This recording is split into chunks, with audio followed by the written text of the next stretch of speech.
Welcome to Soothing Dreamtime Ambiance. Tonight we are leaving the waking world behind to wander through the world of Claude Monet during his years in Normandy. Before we begin our journey into the facts and history of the water, cliffs, and cities Monet knew so well, I invite you to become part of our community. If you find peace here, please subscribe to join us for future moments of peaceful relaxation. Like this video to help others find this sanctuary, and feel free to comment below with your favorite painting or a memory of a beautiful vision of a sunrise warming the crisp air in autumn. Your presence here is an honor I cherish. Now let us prepare the body for stillness. Whether you are in bed or a soft chair, begin to settle. Adjust your pillows. Feel the weight of your body being fully supported by the surface beneath you. You don't need to hold yourself up anymore. Let your shoulders drop away from your ears.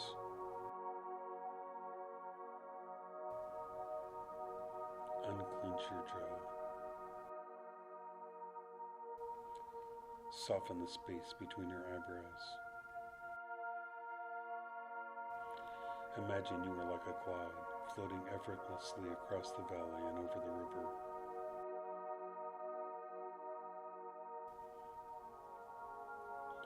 You are drifting. You are safe. You are free. The objects in your room are losing their sharp lines.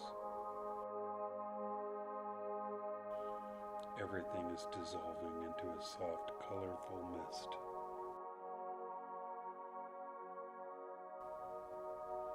You are now ready.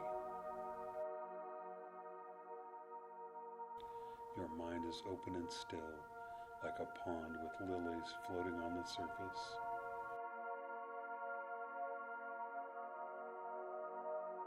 We will now begin our exploration of Monet's ethereal work.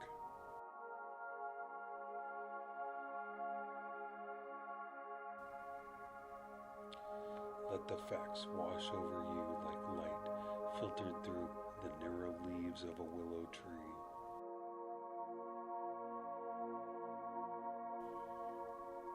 You don't need to remember them.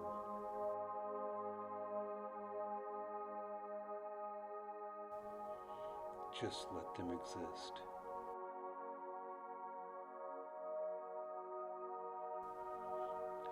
We begin.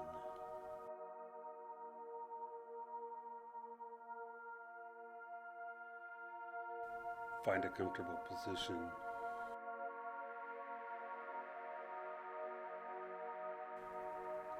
And let your eyes gently close.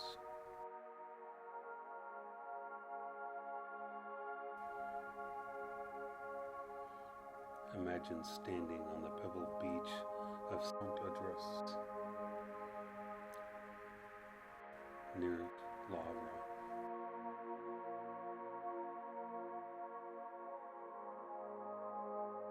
The air is cool and carries the scent of the sea.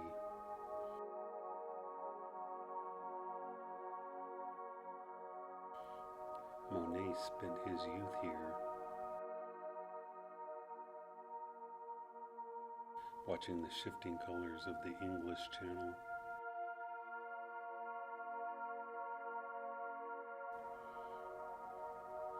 The tide is low.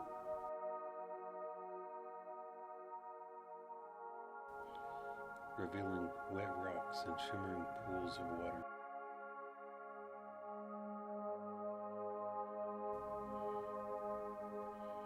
Everything is quiet,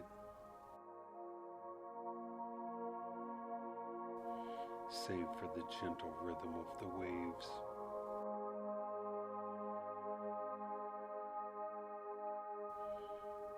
Watch as the sun begins to rise through the mist.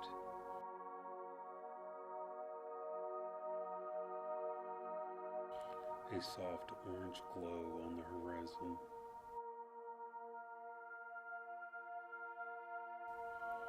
The sky turns to shades of violet.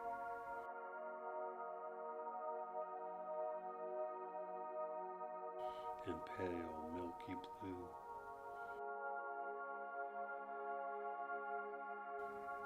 Imagine the white sails of fishing boats moving slowly across the water.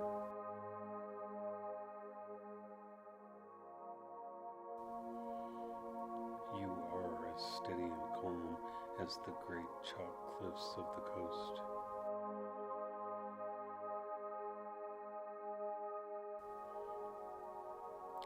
Now we travel inland to the ancient city of Rouen.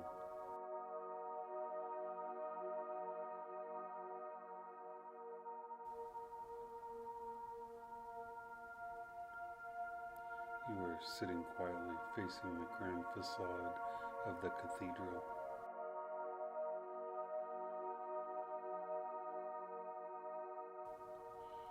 The stones are cool and have stood for centuries.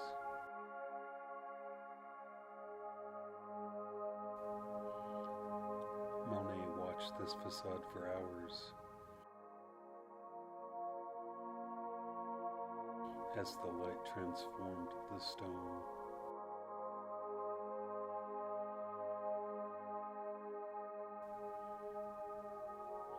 At dawn, the cathedral appears in deep grays and soft pinks.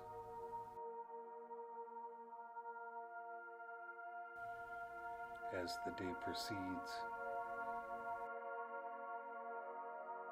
the stone turns to gold, then deep orange.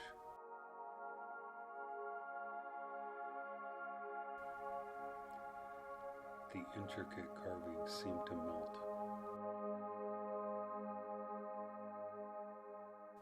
into a phantasmagorical vision.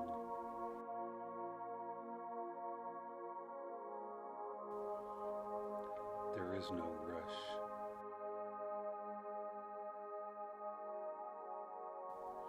Only the slow movement of the sun.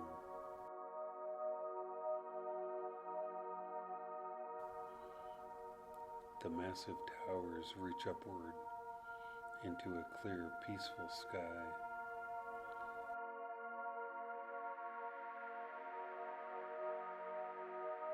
Let your thoughts be like the light.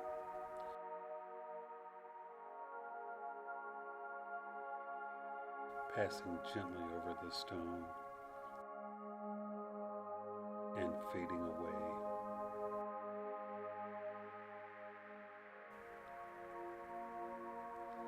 Finally, we enter the private gardens of Giverny.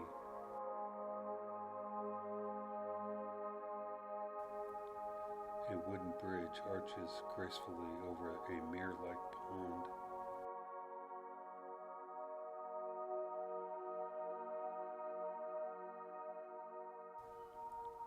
Wisteria vines hang in heavy clusters, mauve and white.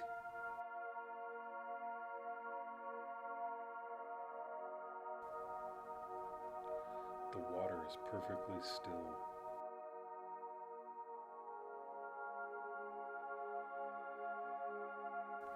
Dappled with pink and white lilies.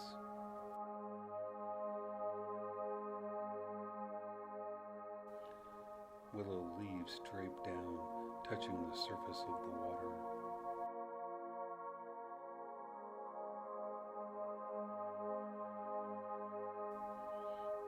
The pond reflects the sky.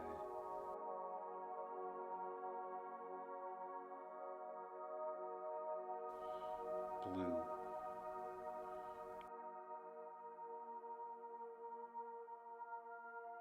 Green. and deep lavender.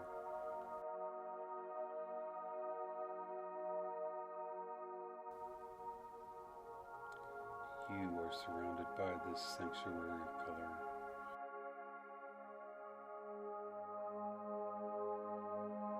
And quiet.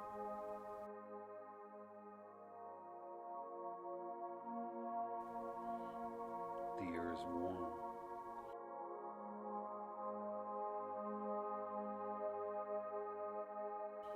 And filled with the scent of flowers.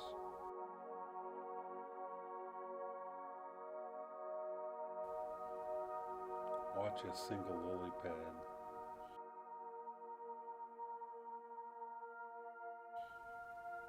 floating effortlessly.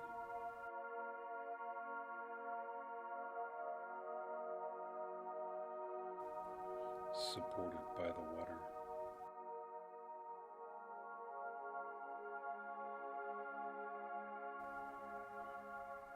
As you breathe, the world of Giverny fades.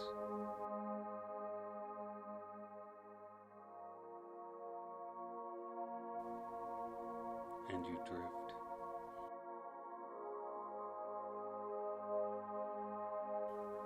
Into a deep and restful sleep.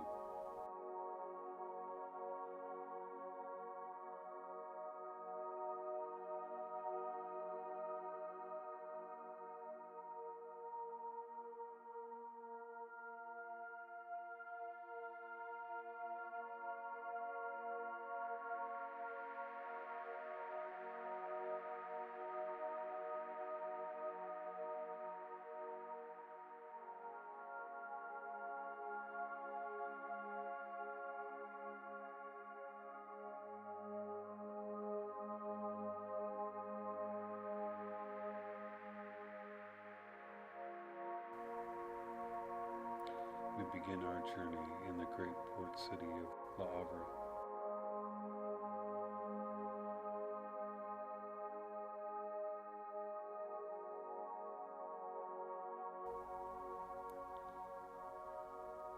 Claude Monet moved here with his family in 1845, just before his 5th birthday.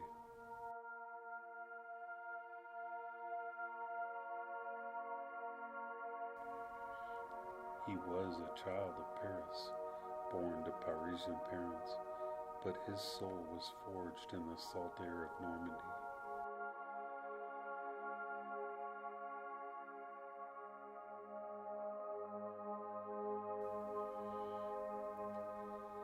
His father took a position in a successful wholesale grocery business with his brother-in-law, Jacques Lecadre.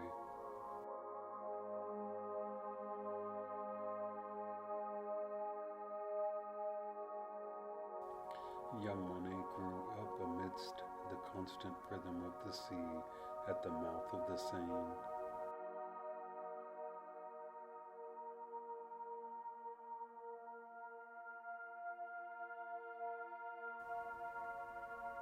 In these early years, he did not dream of painting light and atmosphere.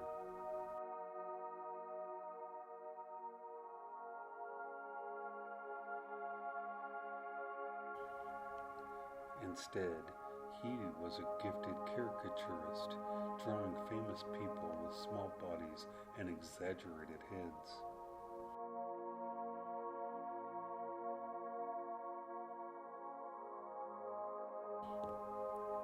By his 18th birthday, he was already making a small income from these drawings.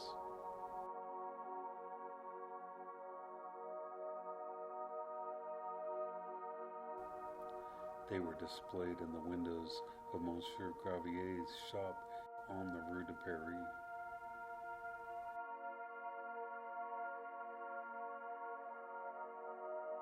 It was in this very shop that Monet's life changed forever.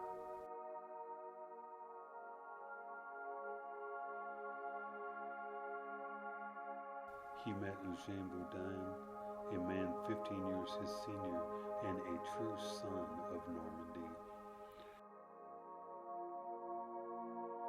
Boudin was the son of a fisherman from the nearby seaport of Honfleur.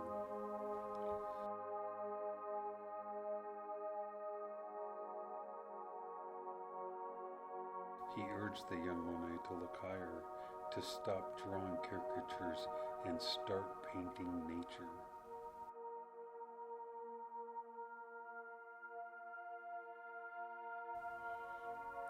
At first, Monet found Baudin's work frightful, but he eventually agreed to paint in the open air.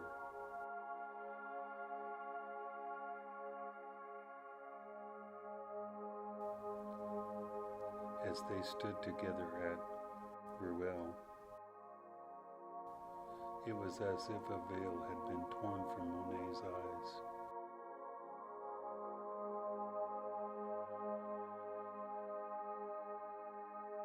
He understood for the first time what painting could truly be.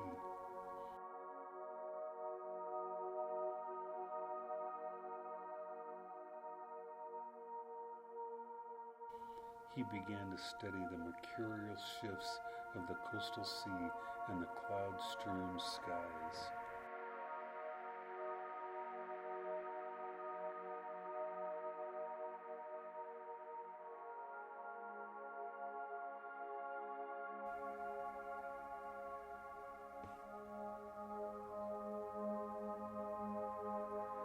Imagine standing now at Lilies, just east of Le Havre's busy port.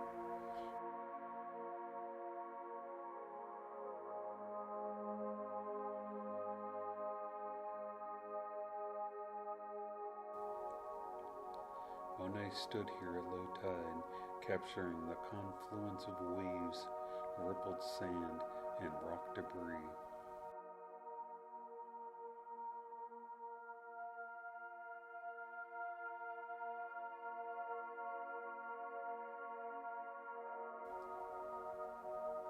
He was fascinated by the envelope of light that surrounded everything he saw.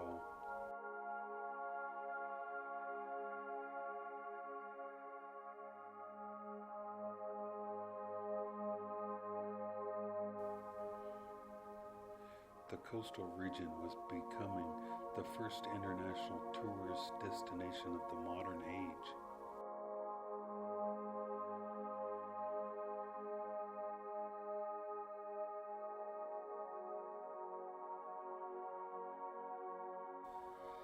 Steamships and railroads brought visitors from Paris, London, and America to these shores.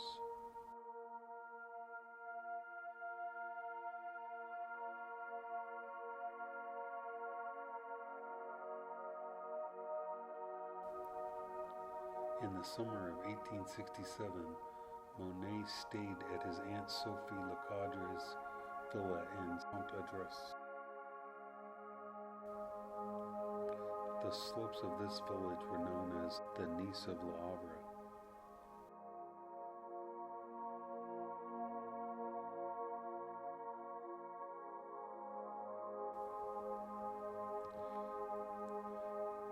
From the terrace of his aunt's garden, he painted the flags fluttering in the sea breeze.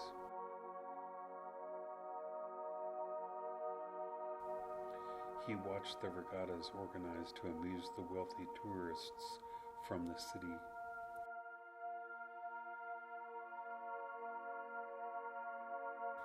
While others painted the fashionable crowds, Monet often preferred the Normandy of the Normans.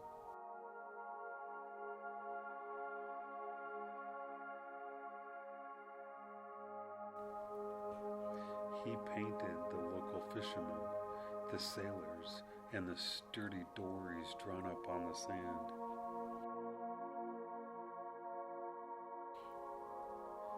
He found beauty in the off-season, when the skies were gray and the beaches were empty.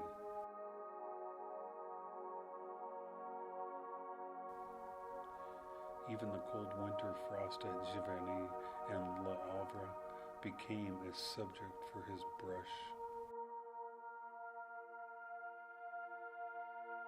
He once painted swathed in 3 overcoats, his face half frozen, just to capture the effect of snow.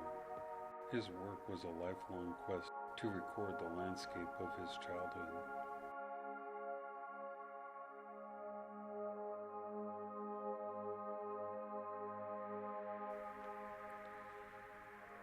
From the harbor of Le Havre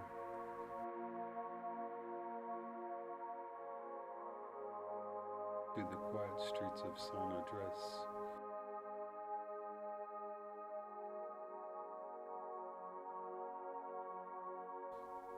his vision remained rooted here.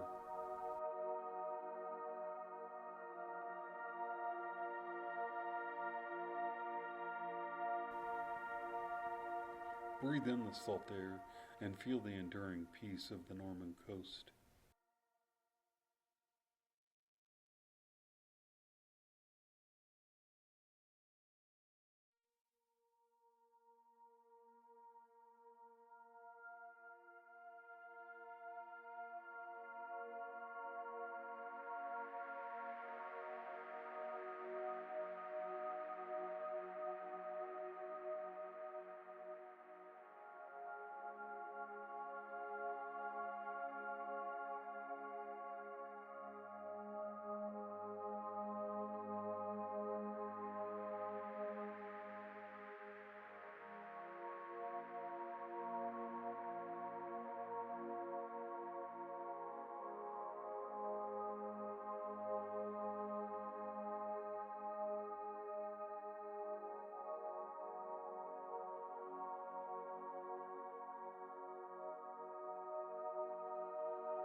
We move now to the city of Rouen.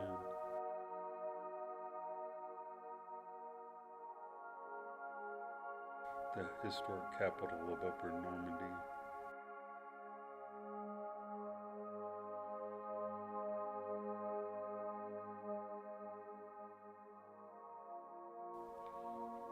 Known as the Venice of France, Rouen is a bustling center of commerce and soaring Gothic architecture.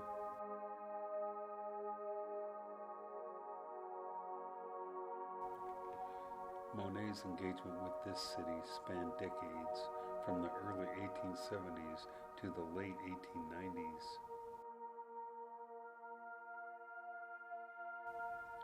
His brother Leon lived just outside the city, working as a chemist.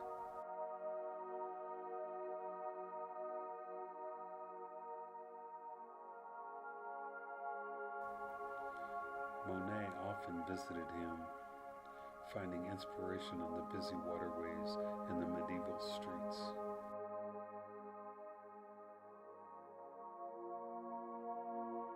In the early 1870s, Monet painted the merchants' quays and majestic ships riding on the Seine.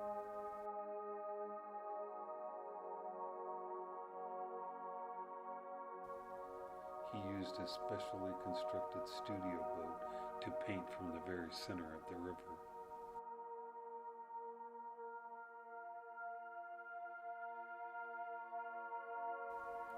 This allowed him to capture unique reflections in the hazy morning mist over the harbor.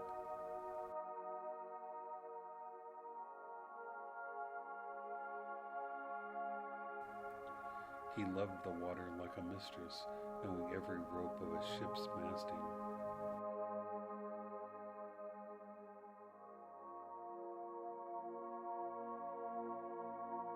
His paintings of merchant ships at anchor showcase the city's lively commercial atmosphere.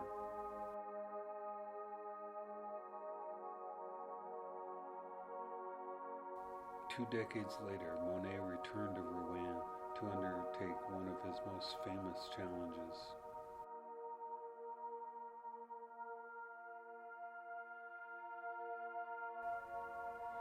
He became fascinated by the facade of the great Gothic cathedral.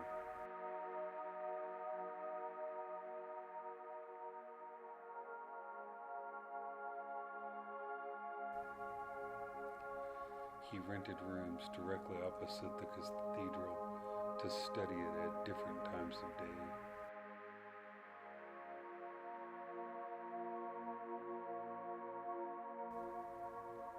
He worked on dozens of canvases simultaneously, switching as the light shifted.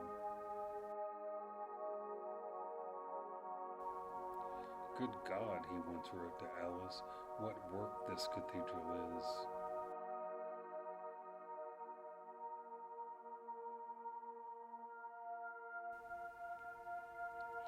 He sought to capture the envelope of light that seemed to make the heavy stone vibrate.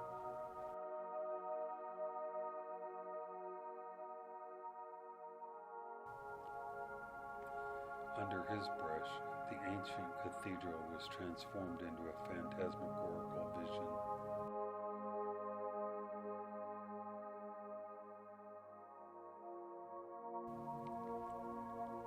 In the early morning, the stone appeared in deep, cool violets and shadowy blues.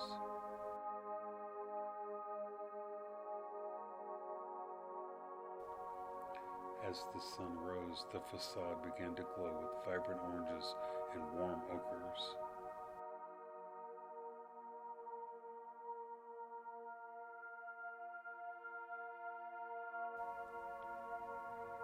Monet was not interested in the religious history of the building, but in the life of the light upon it.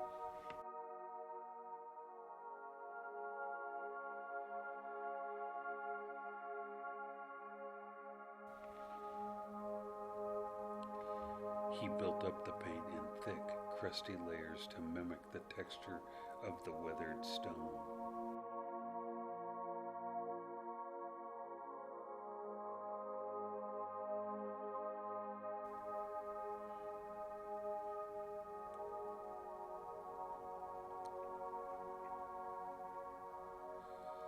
His friend Georges Clemenceau remarked that Monet had made the stones themselves live.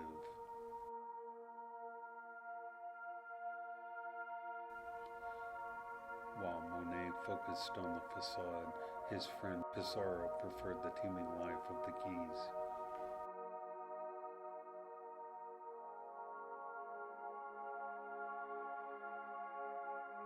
Pissarro painted the bustling bridges, factory chimneys, and crowds of workers.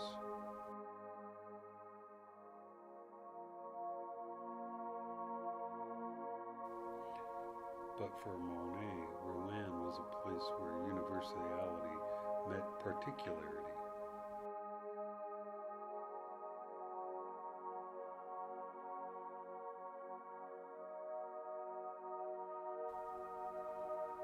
The cathedral stood as an ageless monument enduring through the cycles of time.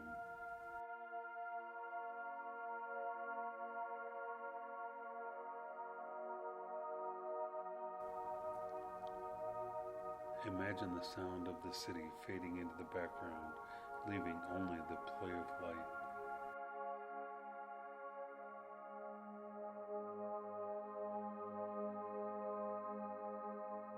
The towering spires reach toward the clouds, solid yet ever-changing.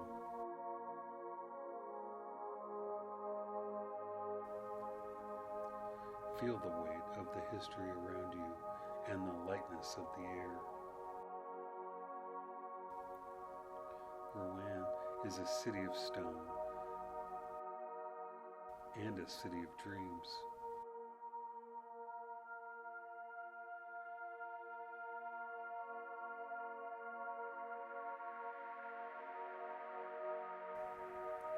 Rest your mind upon these ancient walls and let the light carry you away.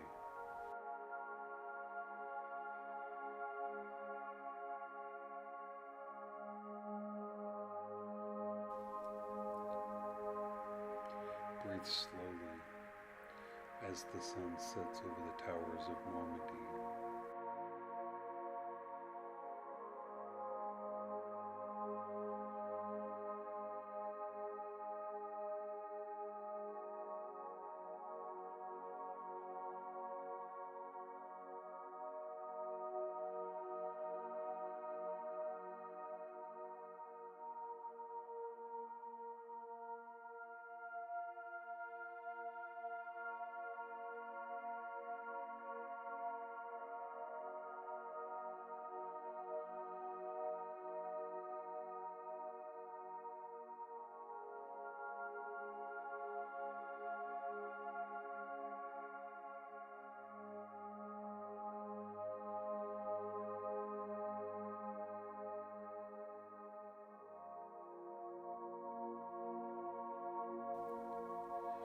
travel now along the banks of the Seine.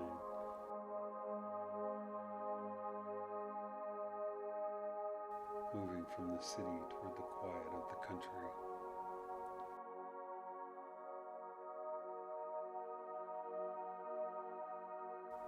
This stretch of the river is where the rich agrarian province of Normandy truly begins.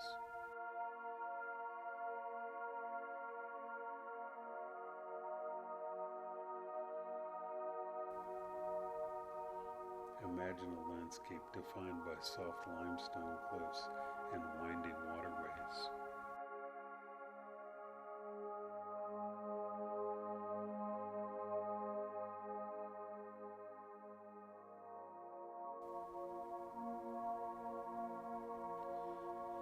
Between Rouen and Giverny, Monet found a world of simple traditional beauty.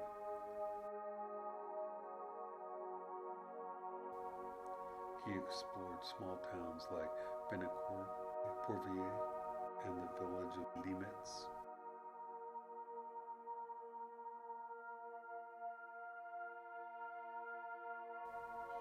Just 4 miles from the market town of Giverny, the Étretat River flows through a peaceful valley. Étretat forms the ancient boundary between Normandy and the Île-de-France.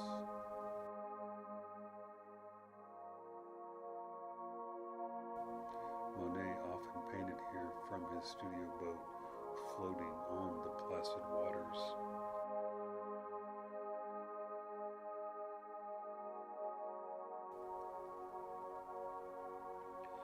In the late summer of 1896, he began his most intensive look at the River Seine.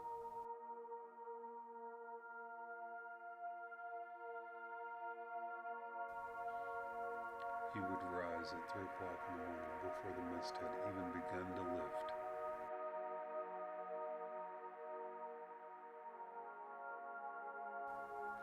He sought the delicate moments of dawn, when nature is like a white veil.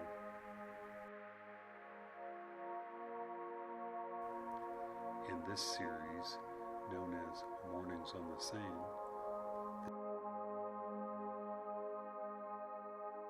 things seem to evaporate into light.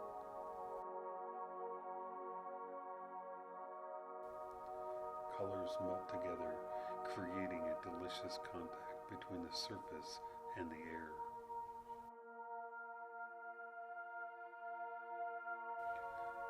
Gaudy brightness is replaced by a milky, caressing coloring that soothes the eye.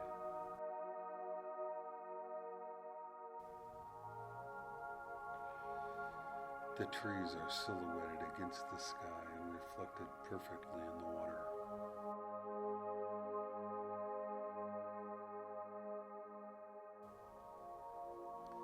Monet noticed that a particular effect of morning light might only last 7 minutes.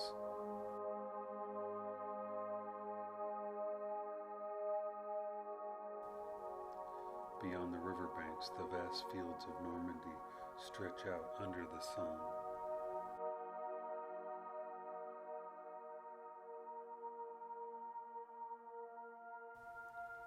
These are the plains of Lavacourt and the heights of Varangeville.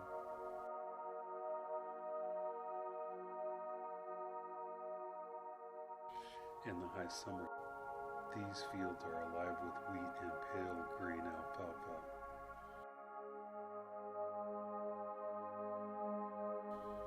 Red poppies dance among the grasses, balancing the tall clusters of trees.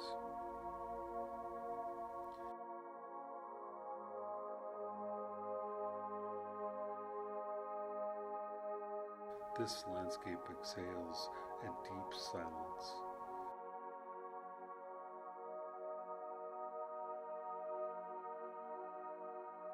A tranquility and an oppressive heat.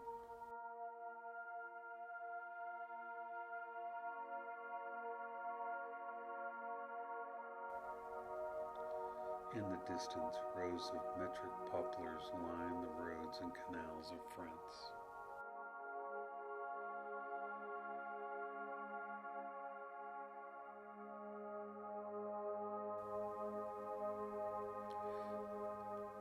The poplars are slender and elegant, swaying like notes in a musical score.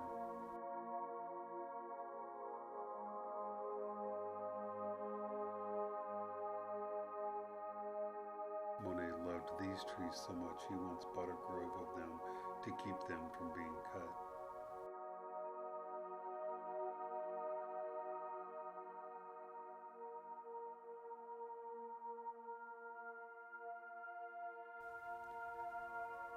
They bring a sense of order and rhythm to the wild, natural world.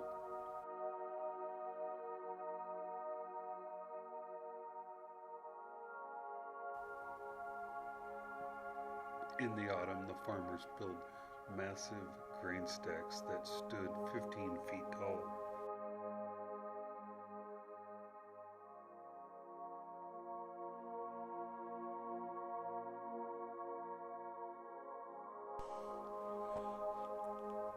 Monet called these houses of wheat symbols of the region's abundance and survival.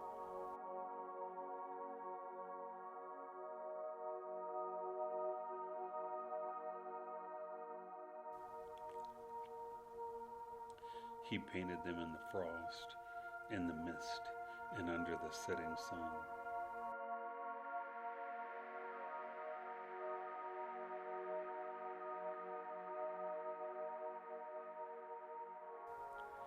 There is no rush here, only the cycle of the seasons and the movement of the clouds.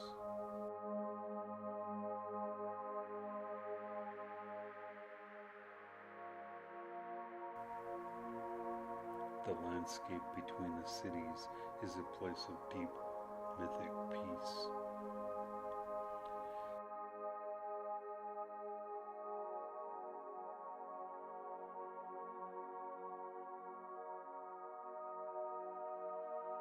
Let your mind wander down these country roads lined with stone walls and ancient trees.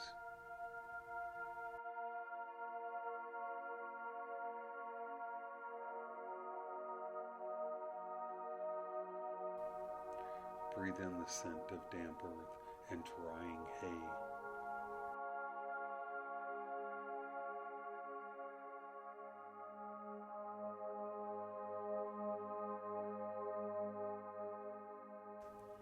You are moving closer to Giverny, into the quiet heart of the garden.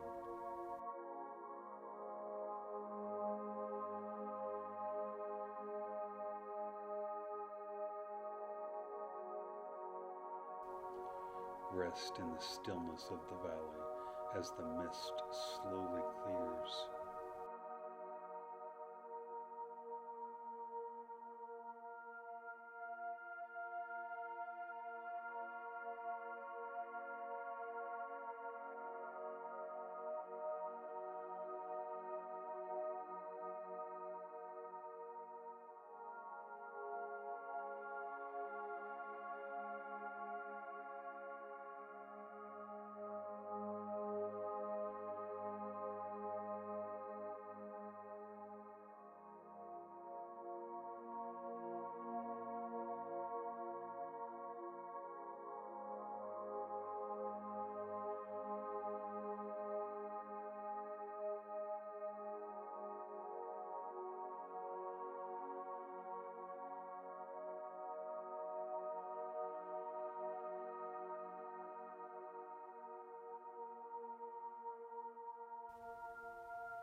In April 1883, Claude Monet and his extended family moved to the assuming farming village of Giverny.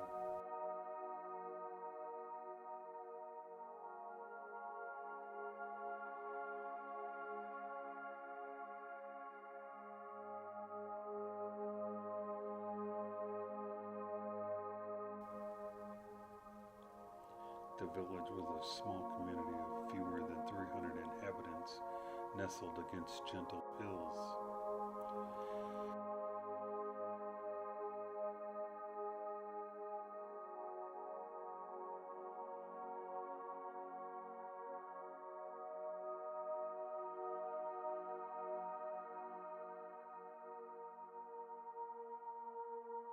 They rented a pink stucco house known as Le Pressoir,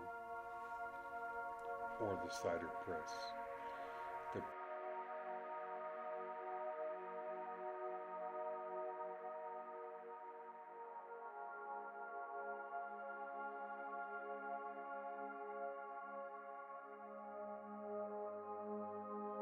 property sat on nearly 100 acres of land, including a barn and traditional walled orchards.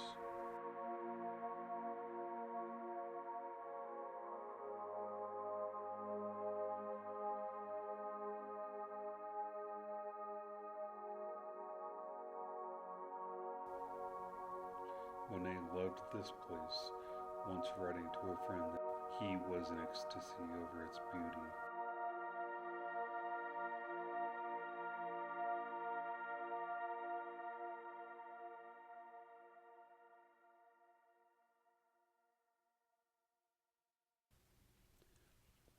For the first decade, he celebrated the Normanness of the village.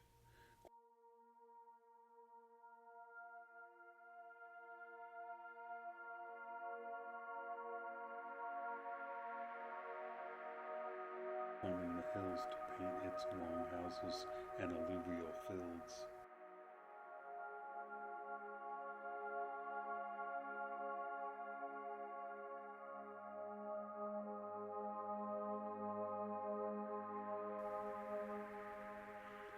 He walked across the small rivulet called the Vion to study the grain fields mixed with bright poppies.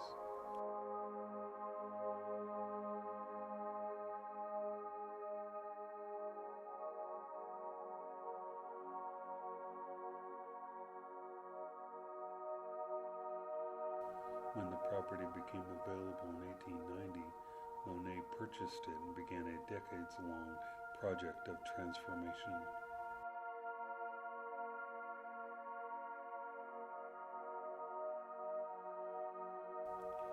He turned the orchard and vegetable garden into a personal floral paradise.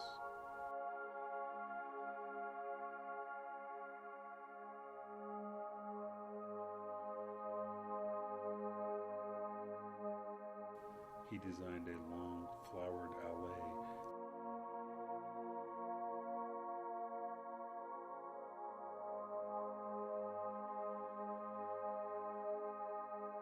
leading from the house toward a nearby railroad track.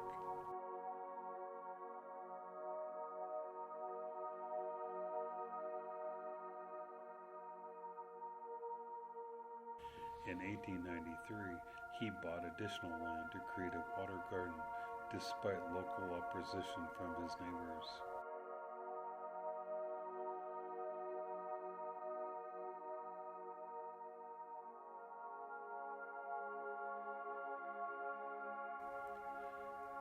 The villagers feared his foreign aquatic plants might contaminate the local water supply.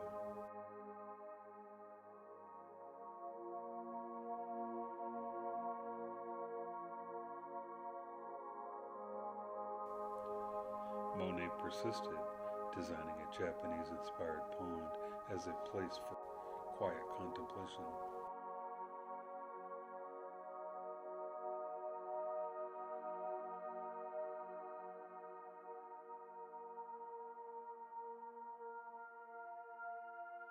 By 1895, he had constructed a wooden footbridge, which he covered with a trellis for wisteria vines.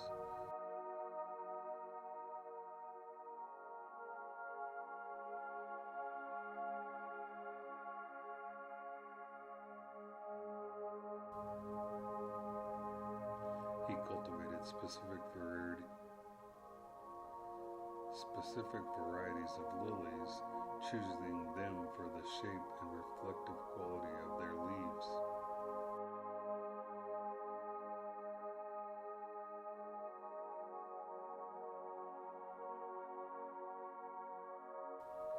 As the years passed, Monet retreated further into this private sanctuary.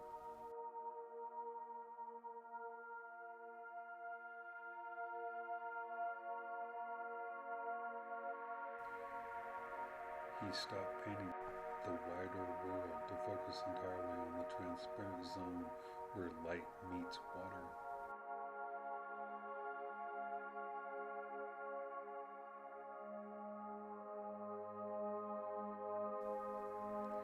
He sat by the pond, watching how the clouds and sky were mirrored in the still surface.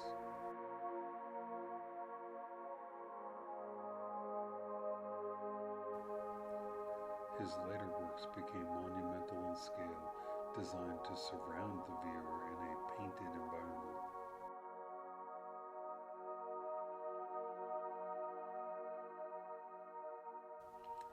He wanted his paintings to be like a bird's song, effortless and natural.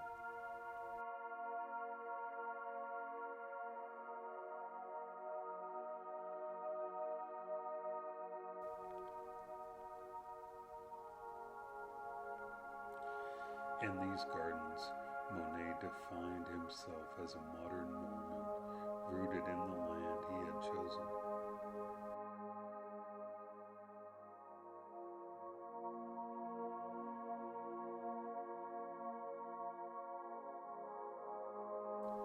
Giverny remained his home until his final days in late 1926.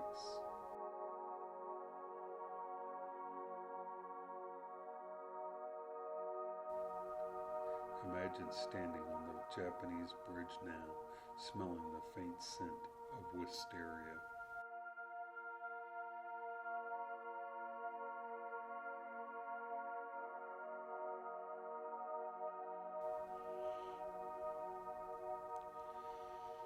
The world outside Giverny is far away, and there is only the silence of the garden.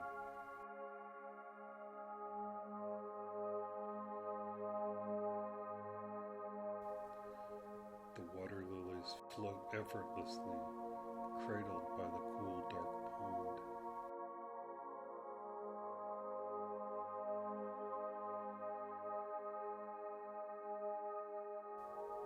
Each breath you take is as calm as the reflection on the water.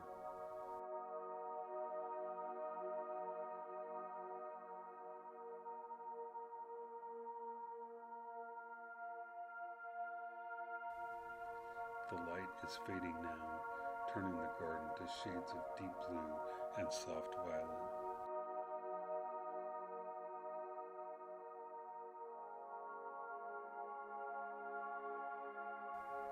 You are resting in the heart of Monet's vision.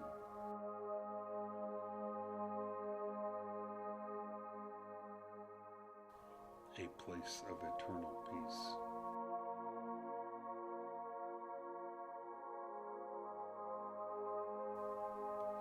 Let your mind drift.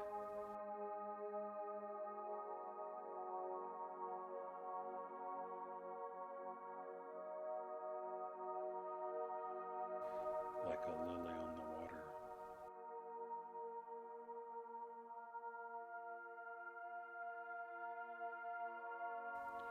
Into the stillness.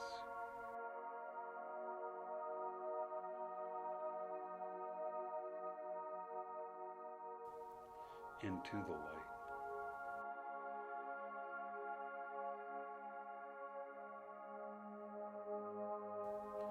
Into a deep and restful sleep.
We travel now to Étretat,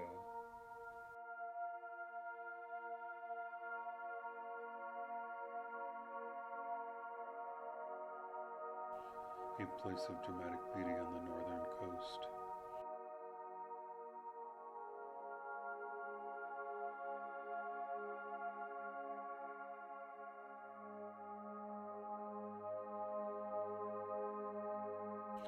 Located 16 miles northeast of Rouen.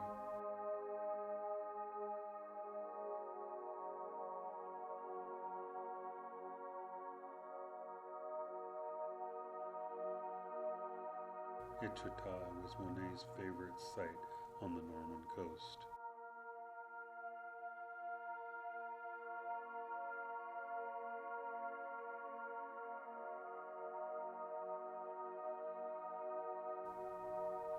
Imagine massive limestone headlands rising to dramatic heights above the English Channel.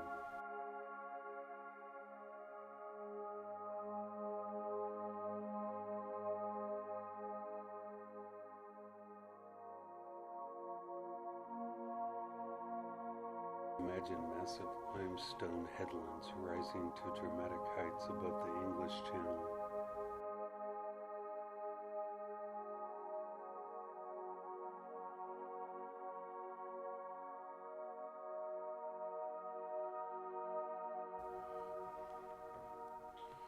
The soft white stone has been sculpted over millennia by the wind and the pounding surf.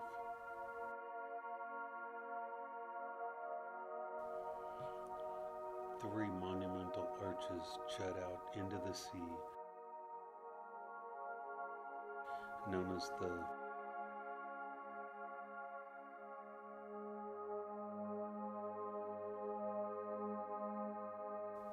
Porte de Omen, the Porte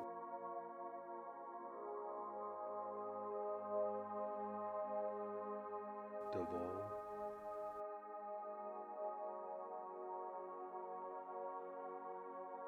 and the Montport.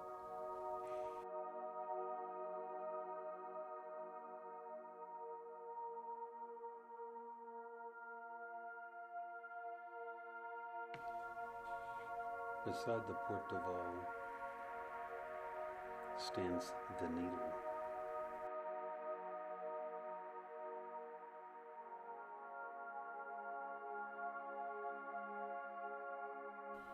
A detached rock reaching 225 feet into the air.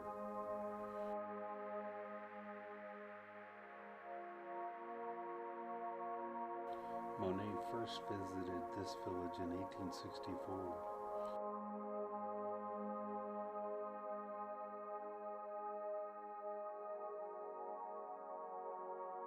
And returned many times throughout his life.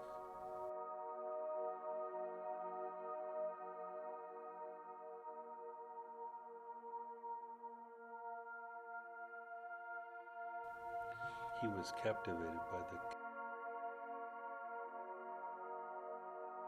courageous soldiers of the sea.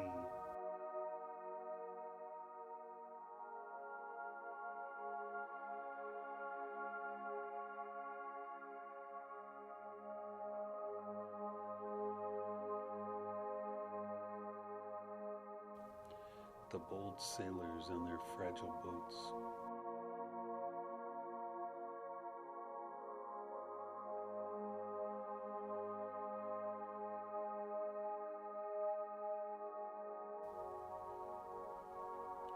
Imagine the beach at Étretat.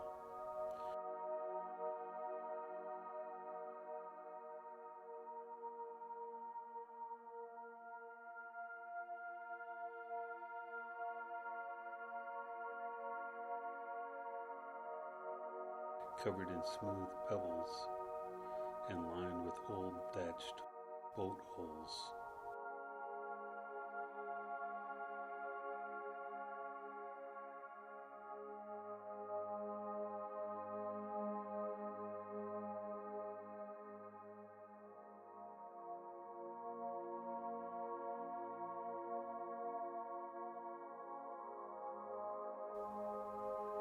These old holes called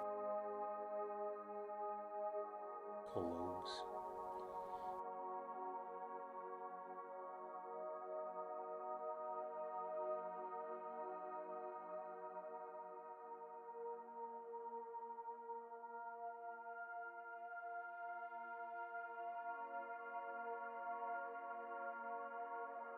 were no longer seaworthy,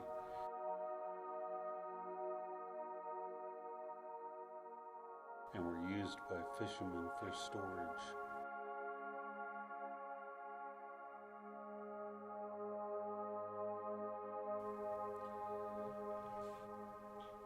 Monet often painted these scenes from his window at the Hôtel Blanquet.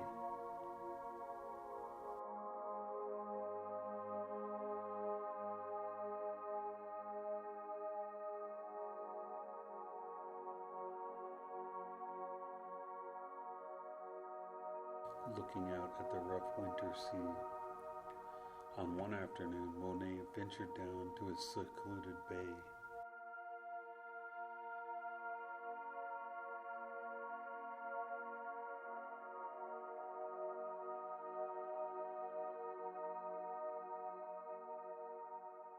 Beneath the cliffs, to paint Montport.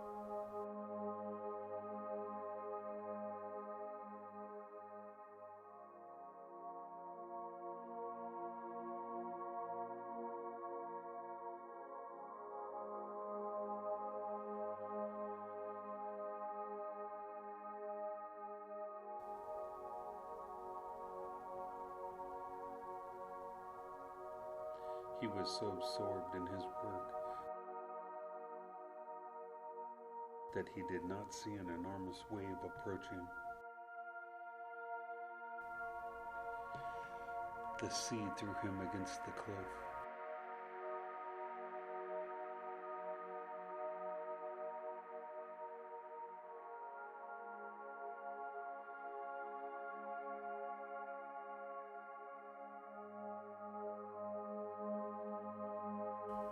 Soaking him and crushing his canvas and equipment.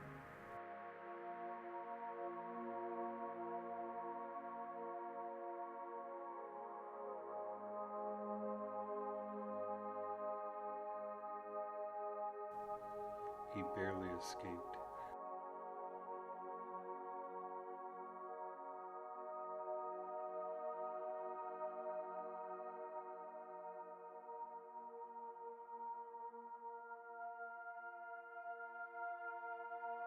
Crawling out on all fours.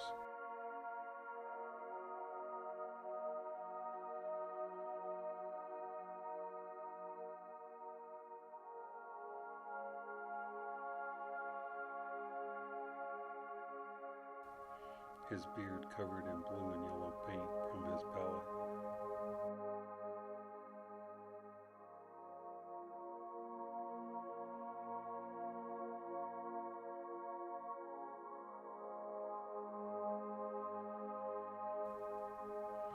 Despite the danger, he remained.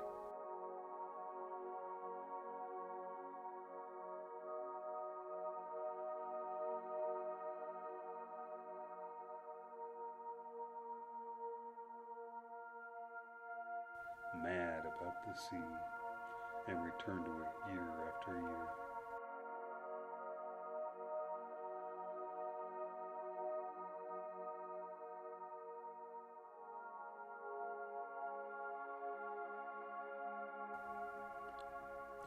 He sought to capture the invisible, the force of the wind lashing the grasses on the cliff tops. His brushstrokes were often thick and vigorous, echoing the energy of the crashing waves.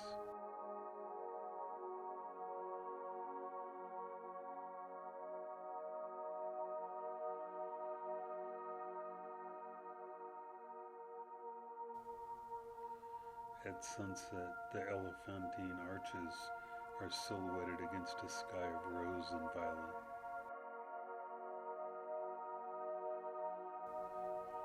A a single whirl of orange pigment.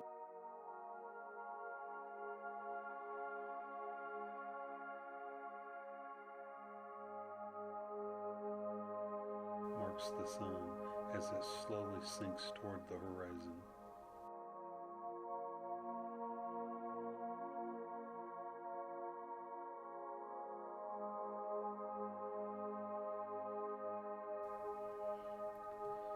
The water in the bay is gently agitated, reflecting the colors of the sky in broken lines.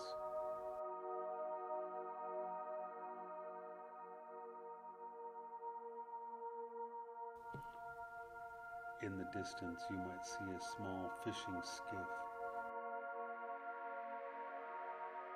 setting out to sea.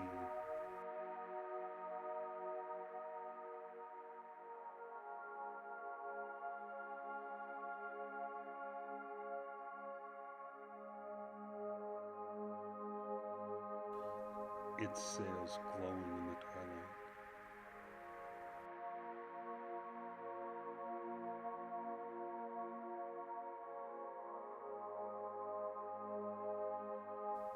Étretat is the place where the human presence is small.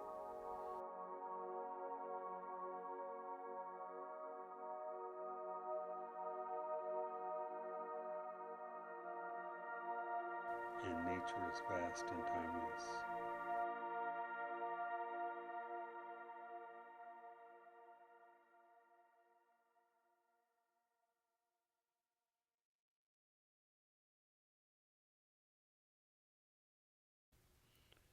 Monet carried the memory of these wild cliffs with him for the rest of his life.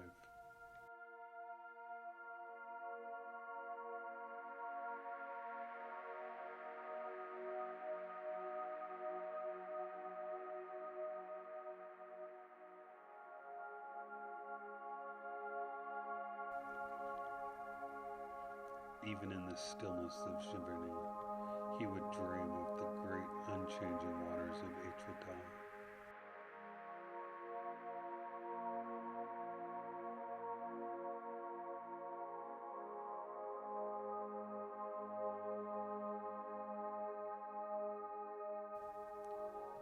Feel yourself standing on the edge of the shore.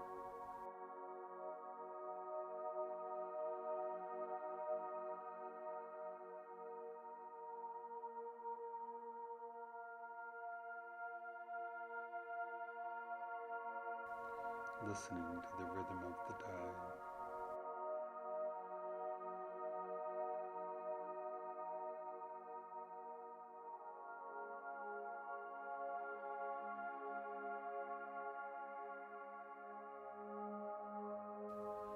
The air is salt-heavy and bracing, clearing your mind of all worry.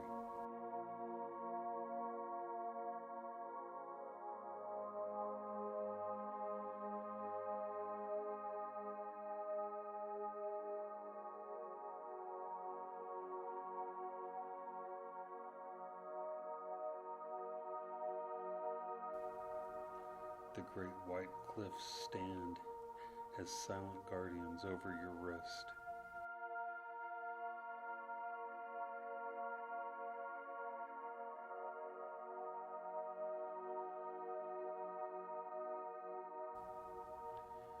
Breathe in the strength of the stone.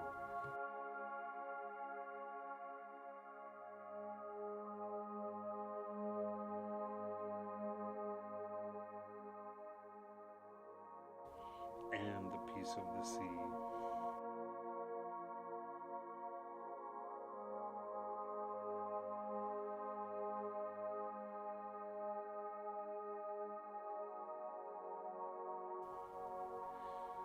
Let your thoughts drift away.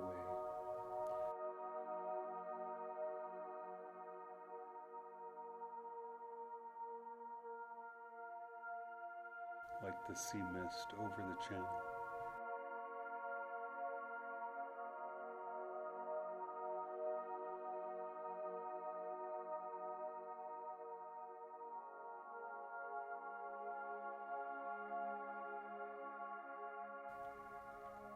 Deep and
the summer boulevards lies a landscape of deep tradition.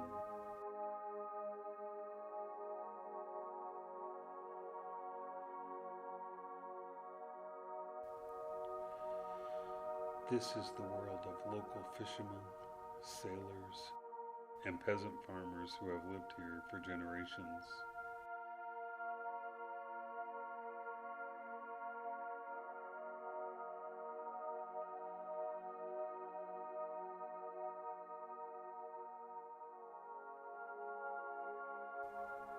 Imagine the village,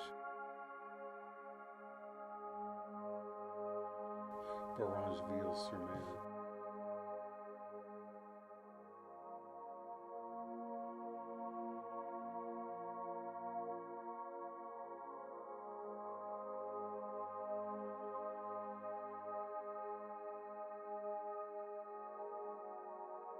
Perched high atop the silent cliffs. Here stands the Romanesque church of Saint Valerie.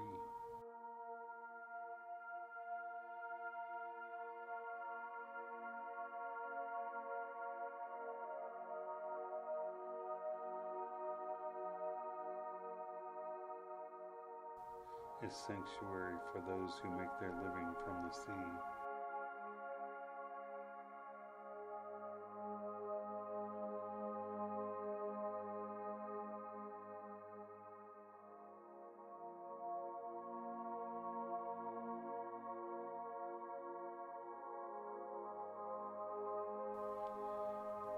Its roof is built with rounded wooden trusses designed to look like the inverted ribs of a boat hull.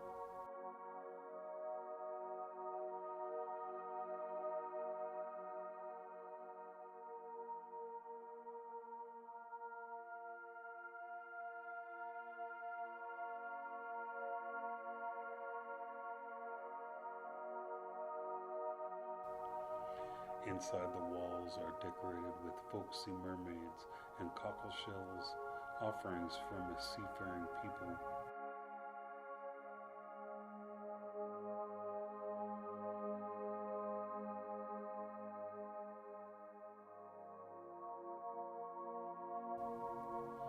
In the churchyard, simple crosses mark the graves of generations of local mariners.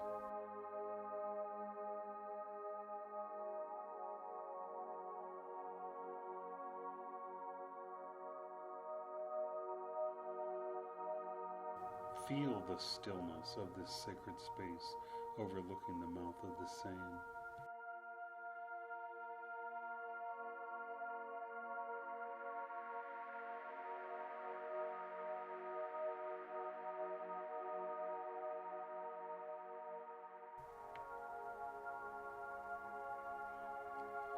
Monet identified with these locals, painting their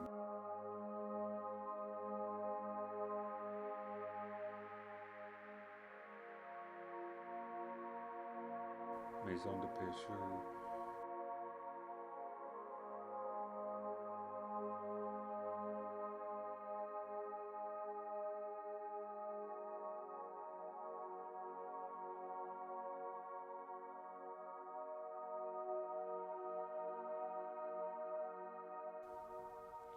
The humble fishermen's huts.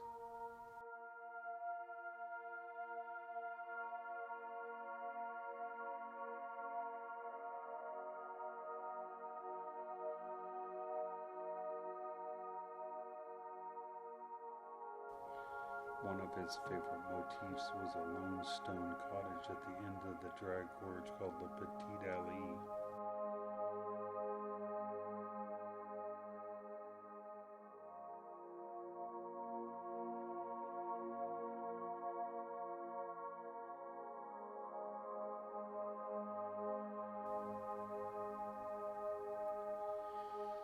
Originally built for customs officers during Napoleon's blockade, it stood as a silent witness to history.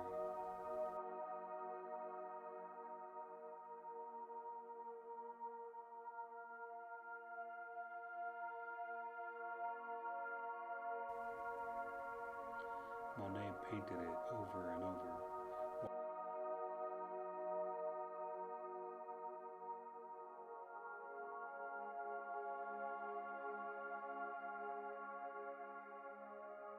watching how it endured the elements.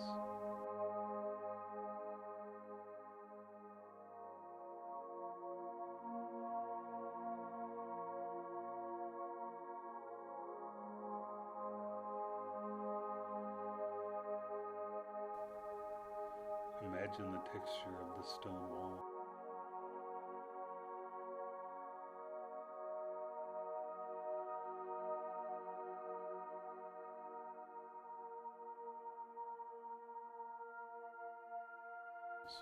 And the smell of wood smoke in the damp morning air.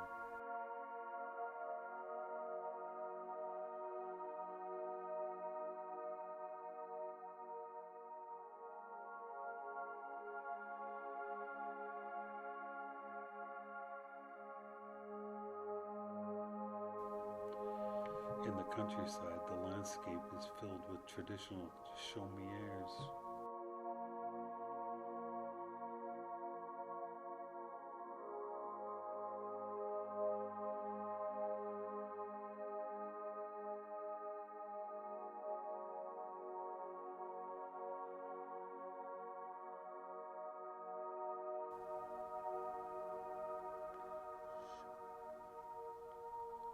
Thatched farmhouses.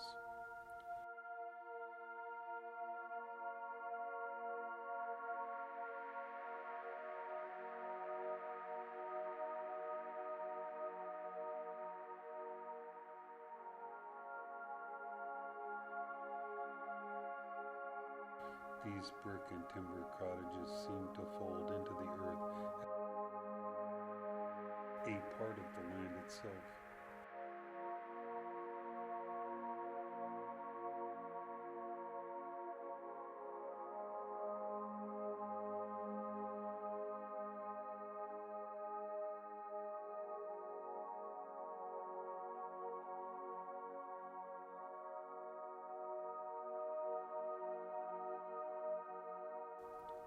Monet painted these quiet lanes, peopled by anonymous villagers going about their routine activities.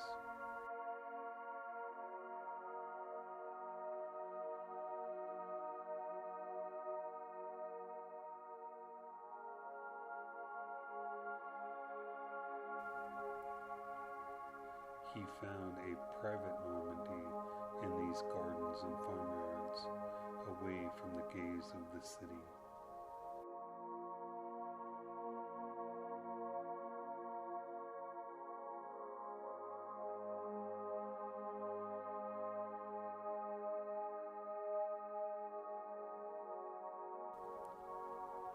He painted the good bourgeoisie of the region in their own finery, amidst the amplitude of provincial life.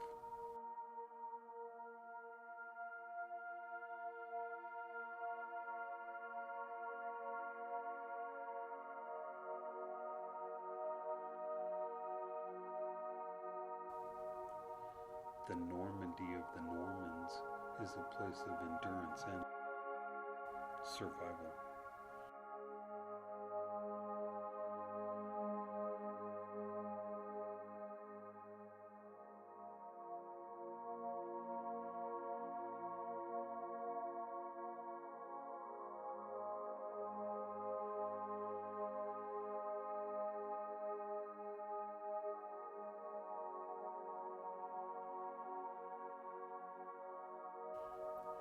It is a world of seasonal rhythms, the planting of apple orchards and the turning of the tide.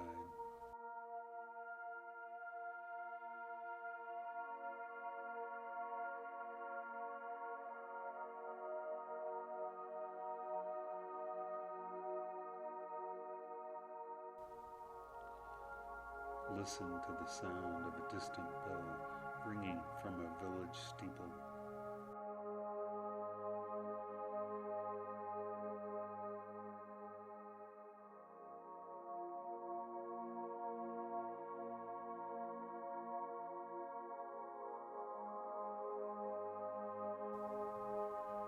The air carries the faint, sweet scent of cider from nearby presses.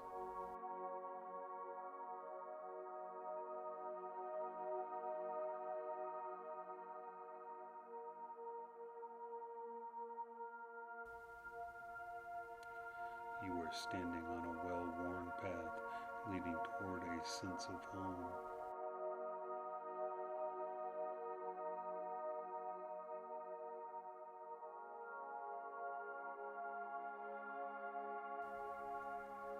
The landscape exhales a deep, mythic peace that has remained unchanged for centuries.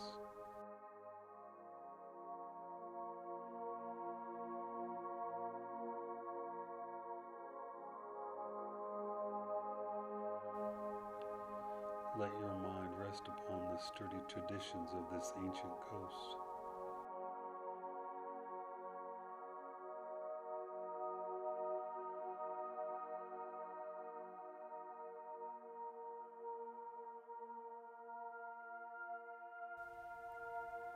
Breathe slowly as the evening mist settles over the walled orchards.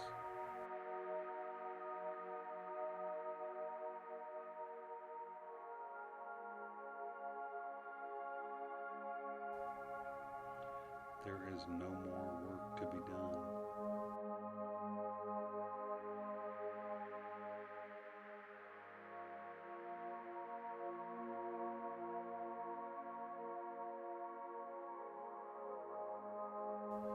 Only the quiet comfort of the night.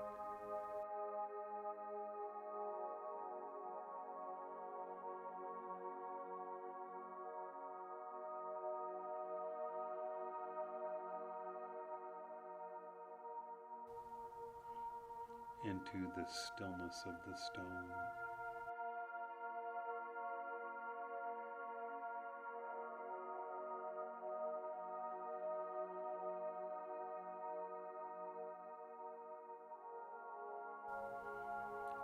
Into the rhythm of the tides.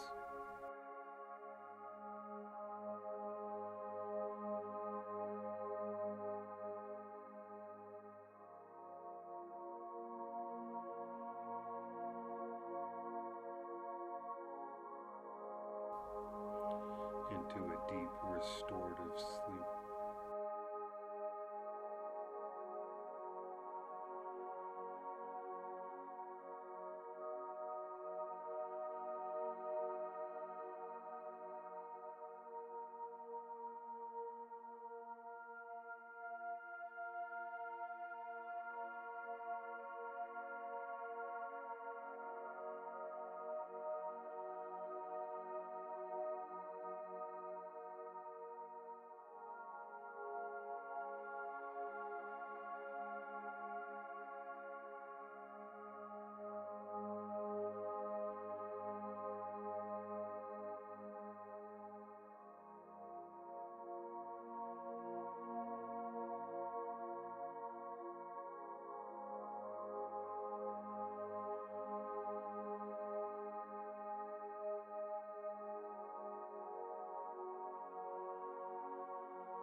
We travel back to the meeting places of masters.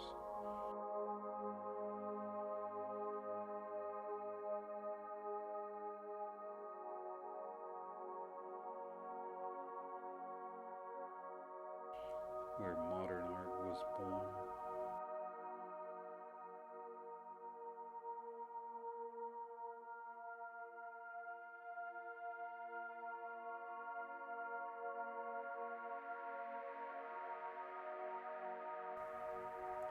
Imagining the bustling quays and the sandy shores where Monet met his mentors.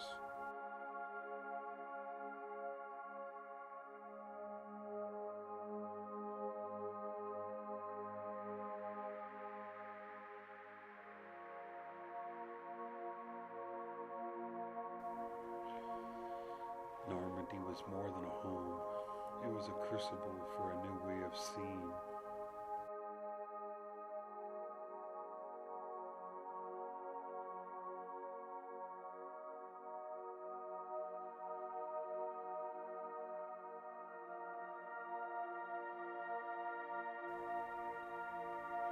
Step into Monsieur Gravier's shop in Le Havre, surrounded by the scent of paper and oil paint.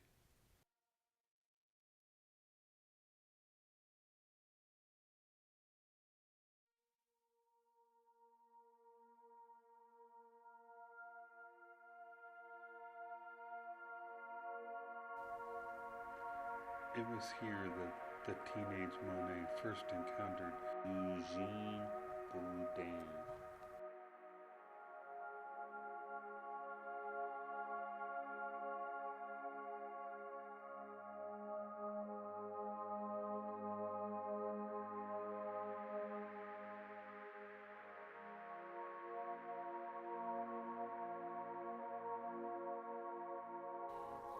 Boudin, the son of a fisherman, taught Monet to love the sea and the sky.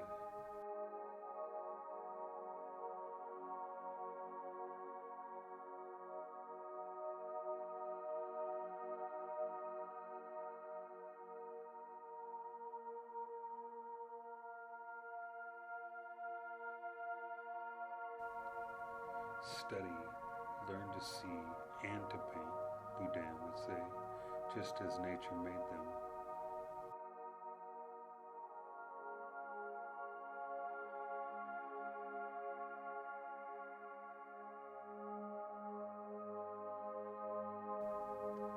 The two artists stood side by side on the beaches, their easels buffeted by the wind.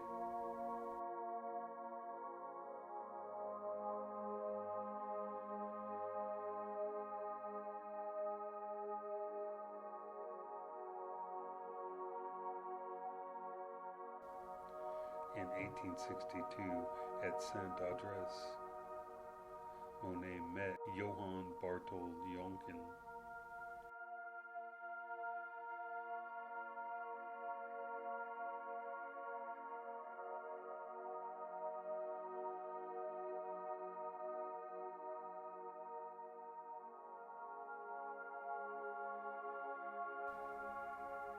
Jonken was the master of fleeting effects, of sunlight dancing on moving water.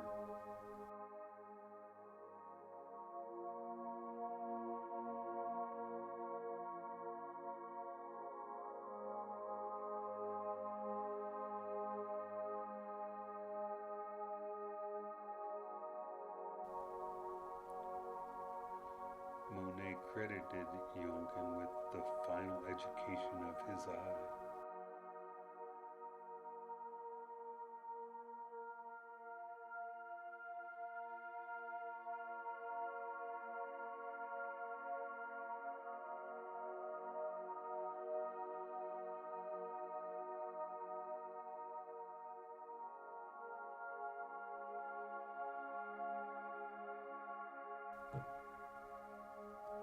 Imagine these men walking the coastline together, observing the mercurial shifts of the tide.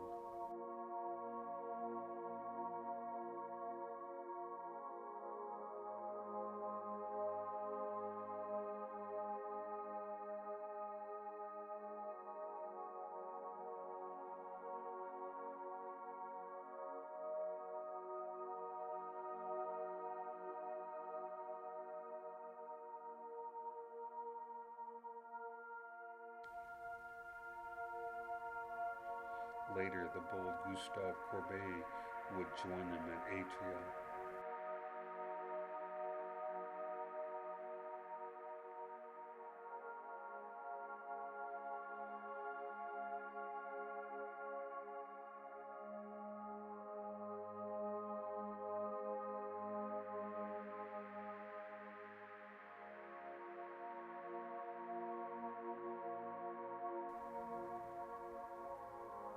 Courbet's passion for the sea was like the emotion of love.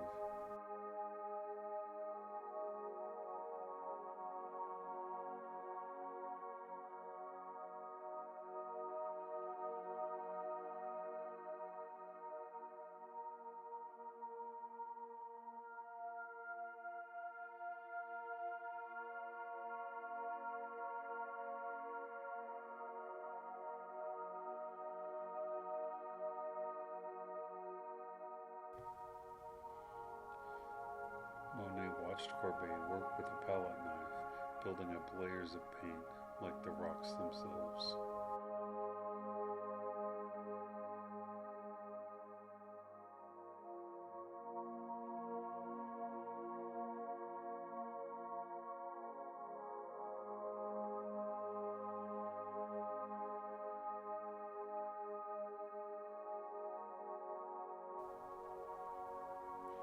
They shared more than just their art.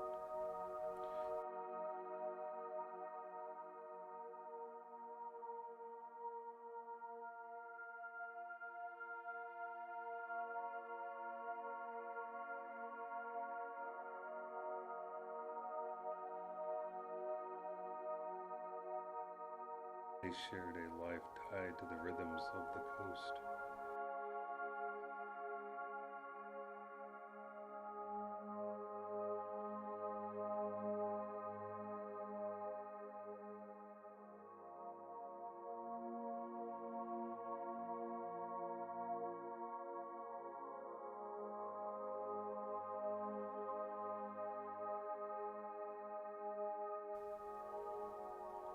Picture them at Saint-Simeon Farm, a gathering place for artists near Honfleur.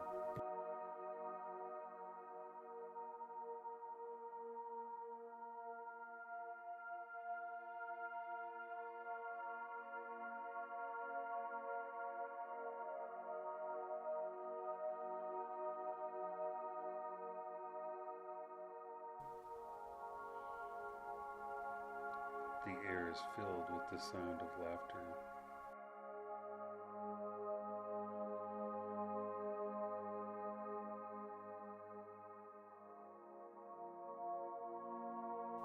And the clinking of cider glasses.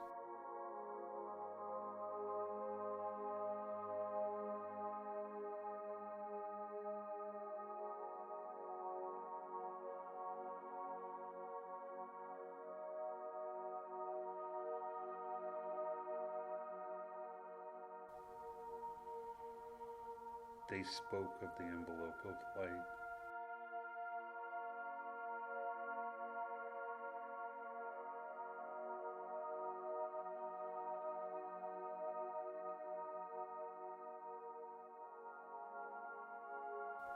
That invisible force that binds all things together.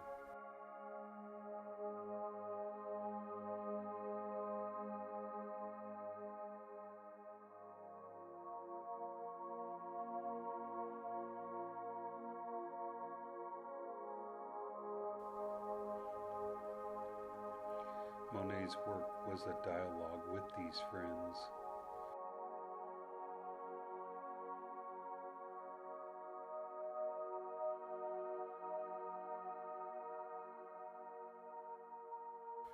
And with the landscape they all loved.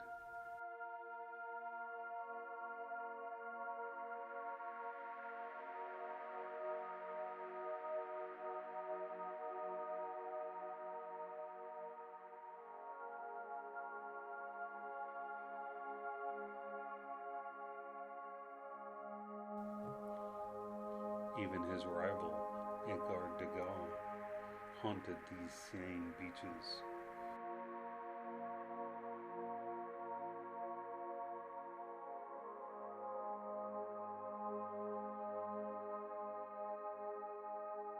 Creating strange and beautiful pastels of the cliffs.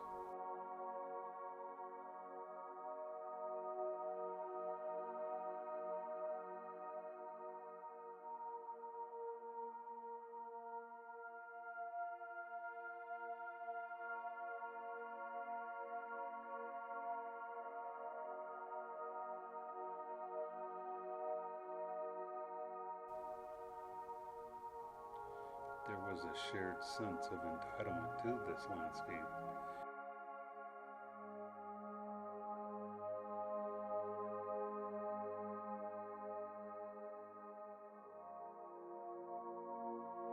Claimed by both the French and the British.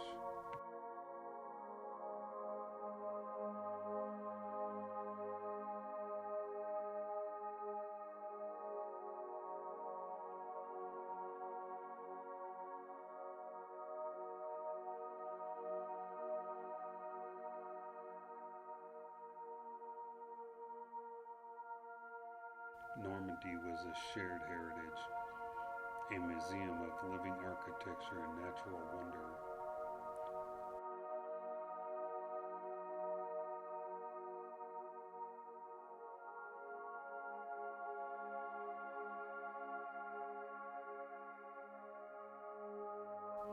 As you rest, imagine yourself part of this creative pilgrimage.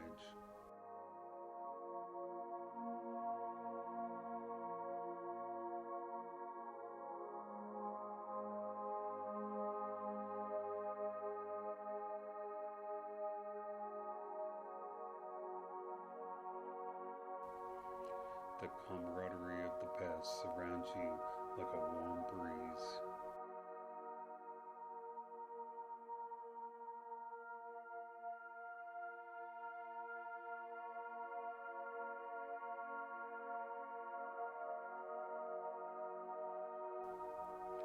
The lessons of the masters are written in the waves and in the silence of the stones.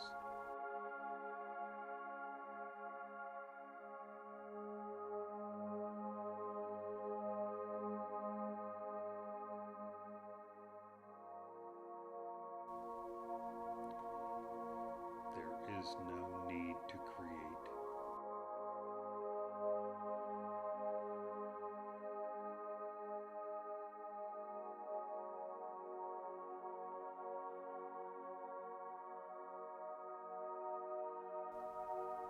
Only to observe and to be.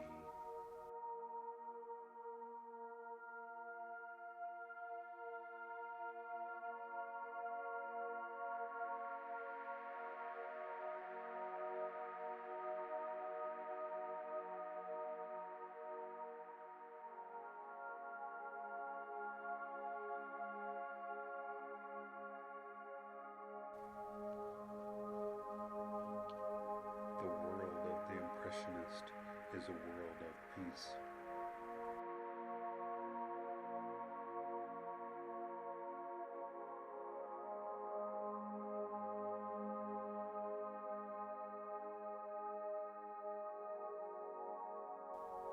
An endless light.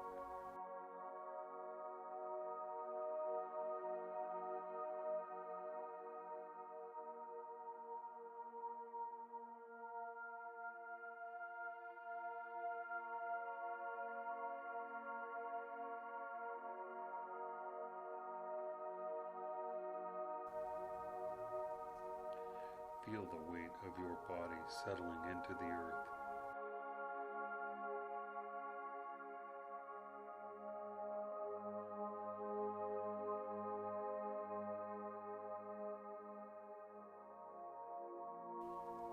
Rooted like the ancient poplars.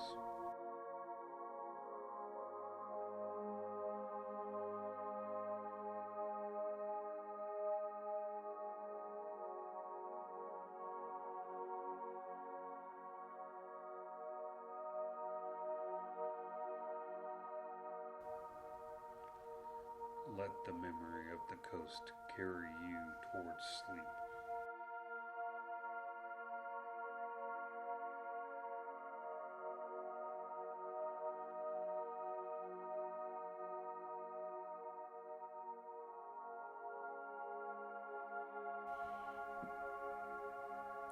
Everything changes.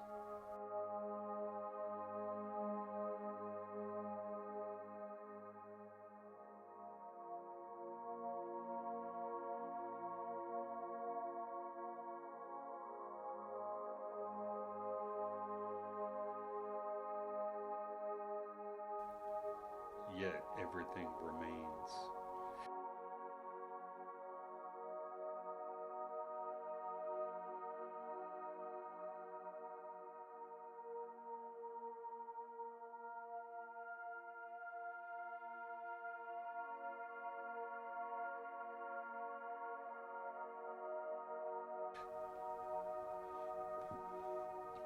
Into the light of the setting sun.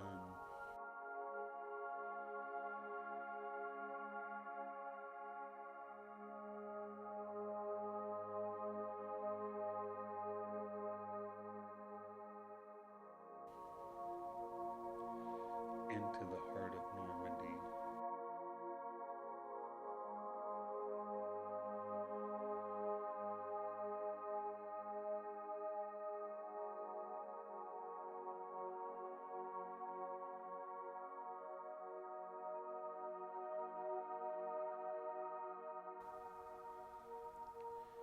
into a deep and dreamless sleep.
Normandy is a land of stories and contested history.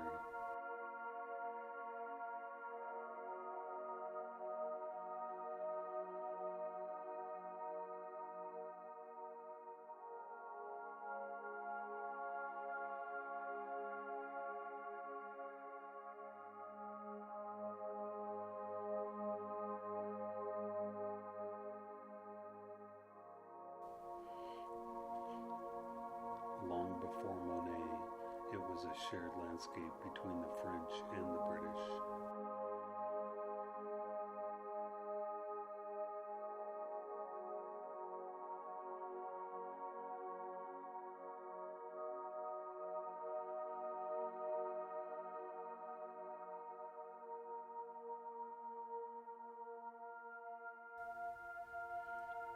The very name Normandy reminds us of the Norsemen who came from the north.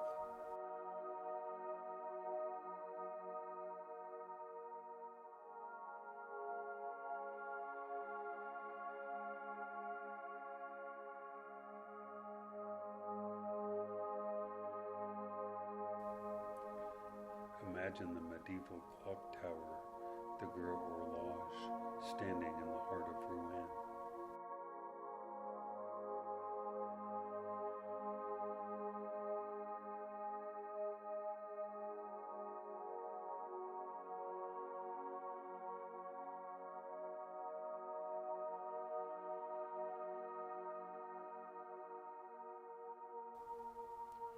This is the city where Joan of Arc became a patron saint of French mythology.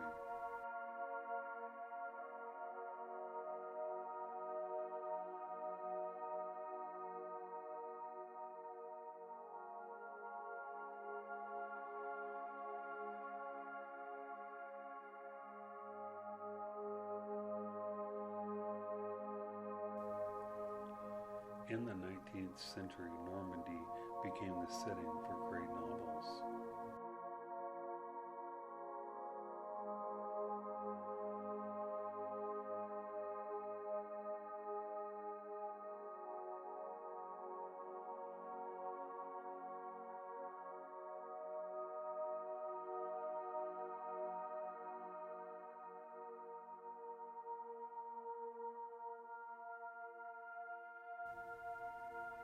Gustave Flaubert wrote of the provincial fantasies and escape in Madame Bovary.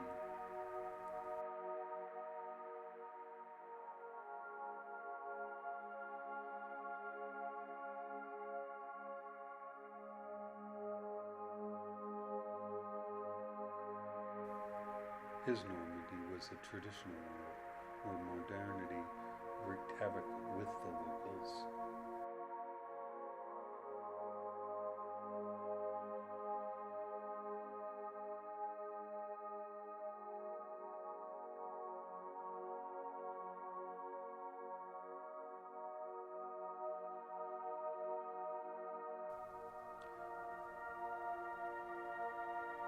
Guy de Maupassant was born here.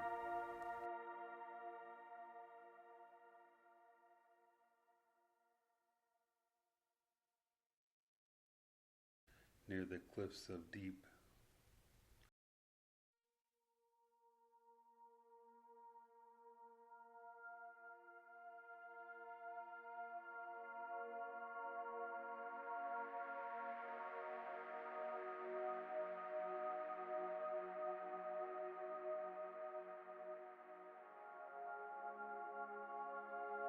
He wrote of families seeking refuge in beach resorts and isolated houses along the Seine.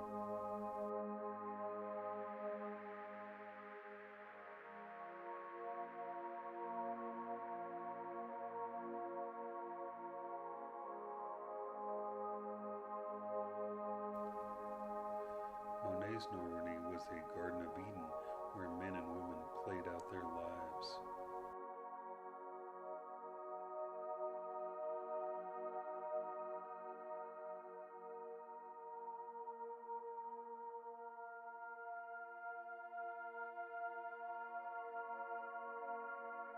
Imagine the lithographs of ruinous abbeys and half-timbered houses from centuries past.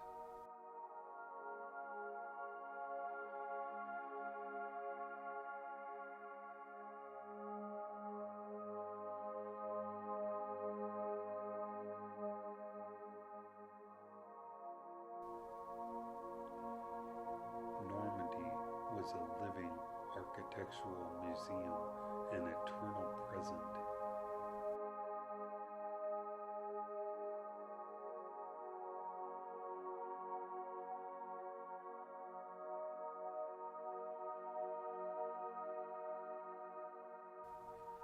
The landscape between the towns was called La France Profonde, deep mythic France.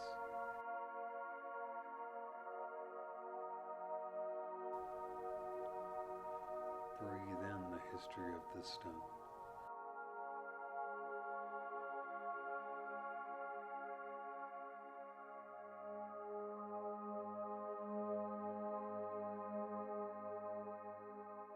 And the weight of the stories told here.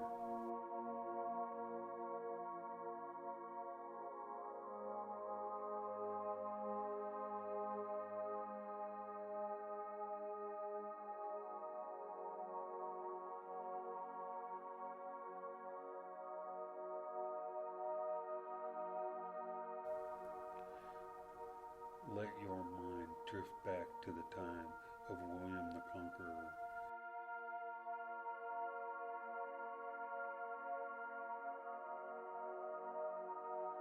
And the kings of England.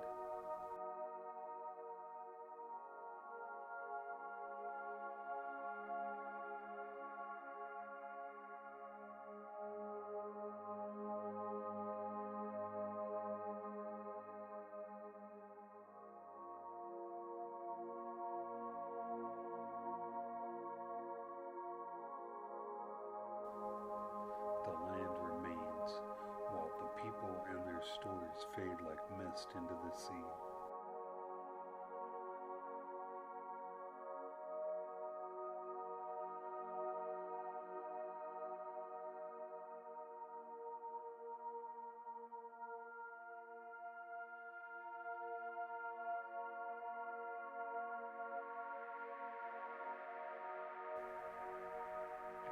Rest in the knowledge of the enduring earth and the quiet of the past.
Monet was not merely a painter.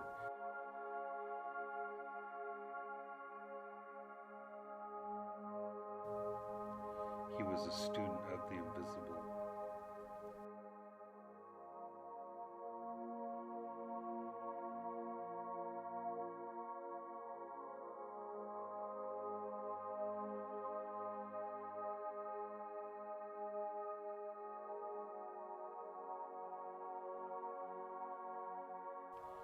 He sought to capture the envelope of life that surrounds every object.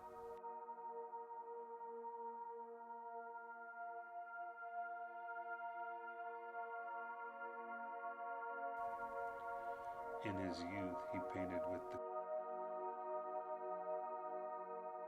the cool rigor of the realist tradition.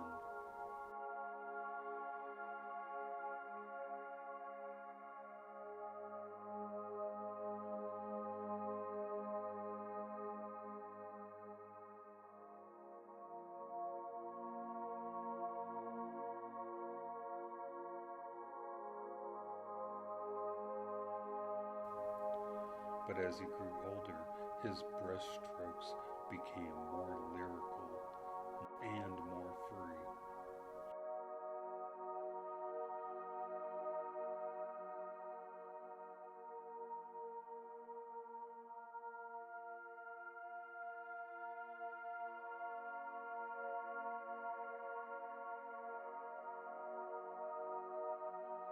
He learned to use the texture of the canvas itself to suggest the shimmer of leaves.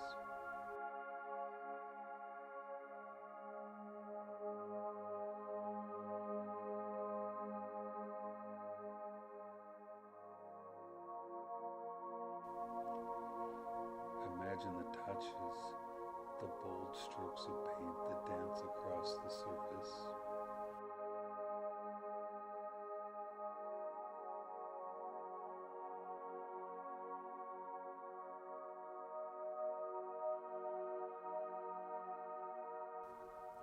He used unnatural colors, rude blues, shrill lilacs, and surly oranges.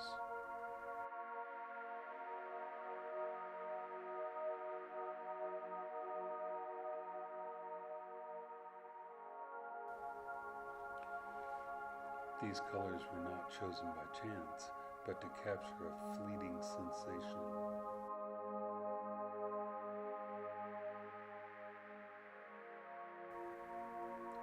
Everything changed under his gaze.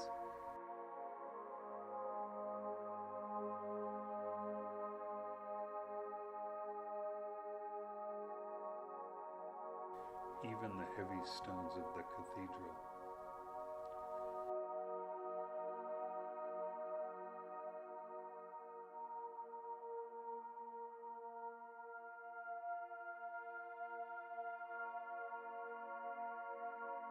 His later coastal works have an ethereal, visionary quality.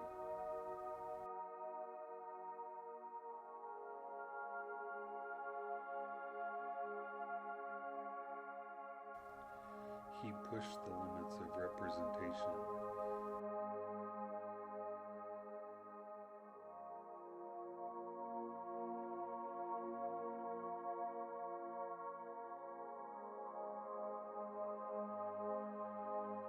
Until the landscape became almost abstract.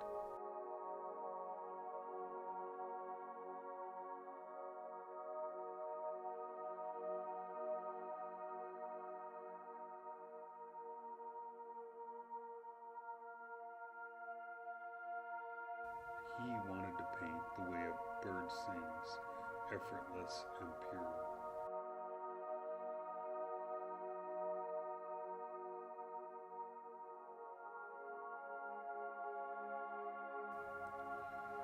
Imagine him in his floating studio.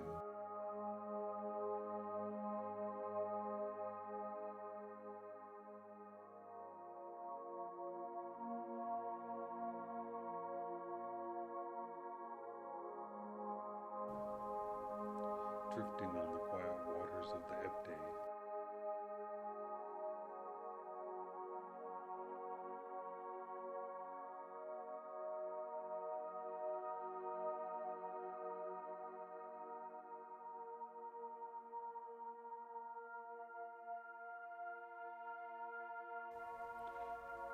He worked wet on wet, layering colors that only the mind can unravel.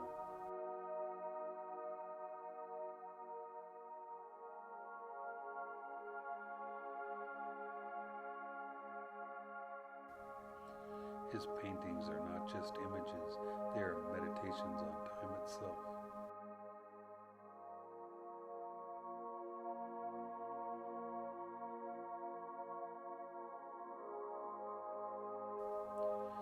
Feel the vibration of the light as it passes over the world.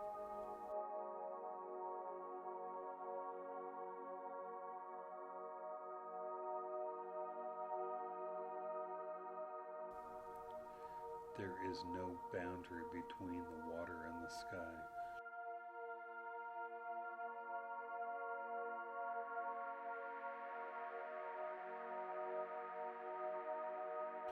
Only a soft lavender haze.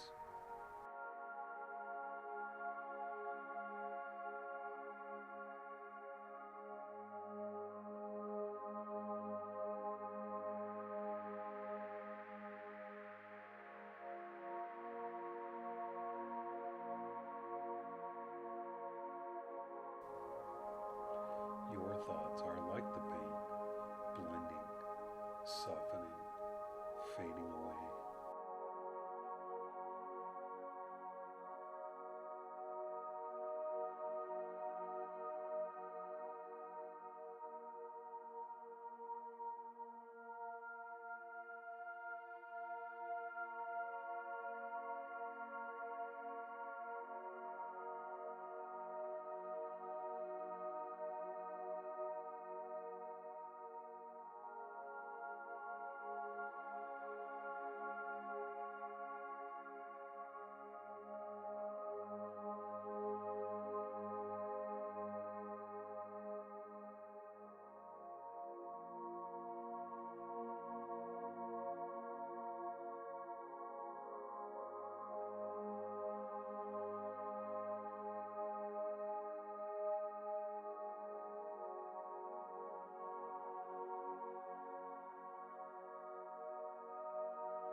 In the final years of his long life, Monet turned inward toward his garden.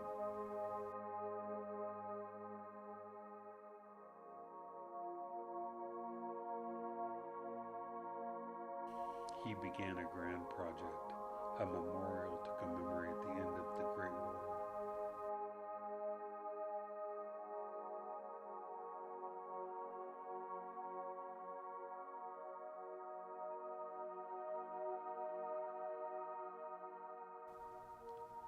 He called it the Agapanthus triptych, named for the willowy stalks at the pond's edge.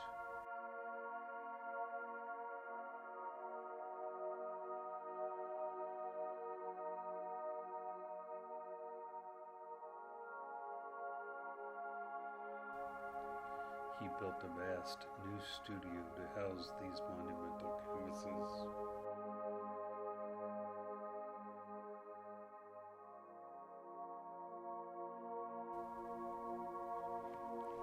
Imagine panels so large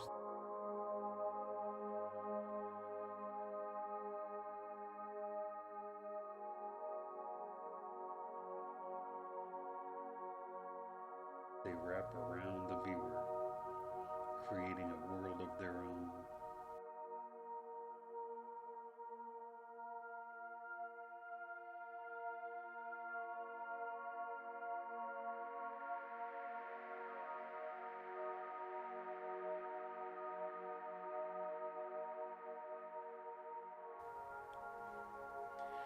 He spent hours in the studio, bringing cohesion to the shifting reflections of the pond.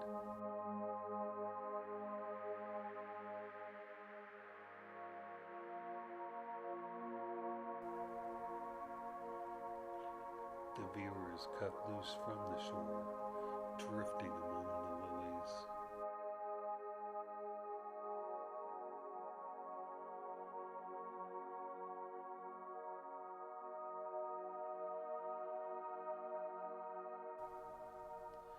He removed the trees. He removed the sky, leaving only the water's surface.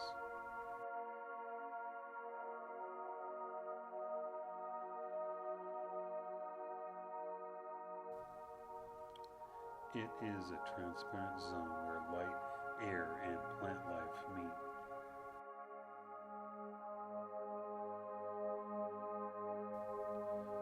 The colors are vaporous.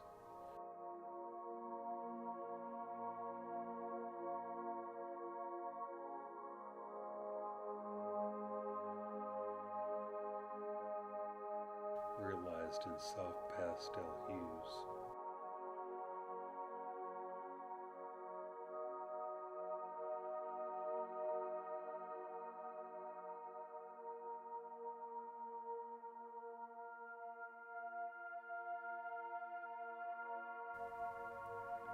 These paintings were his final gift.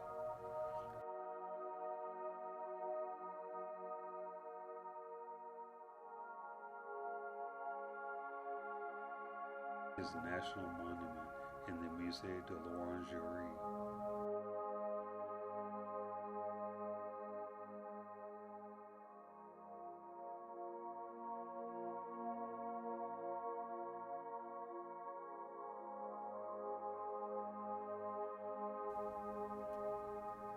They are the summation of his intimate relationship with the natural world.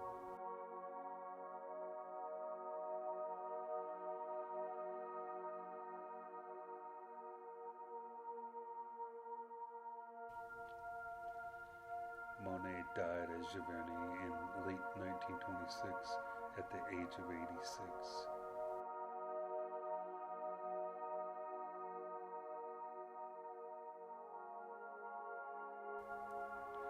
He left behind a legacy of light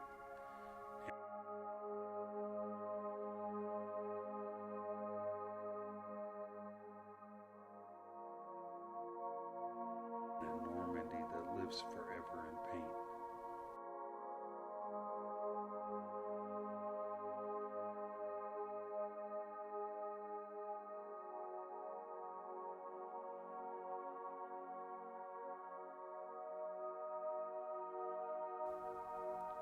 Imagine the garden now.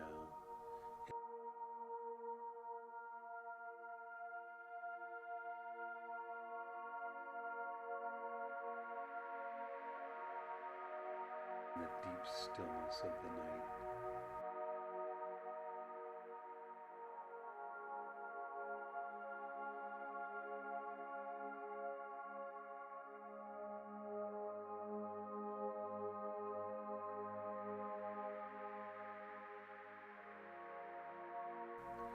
The Japanese bridge is silent.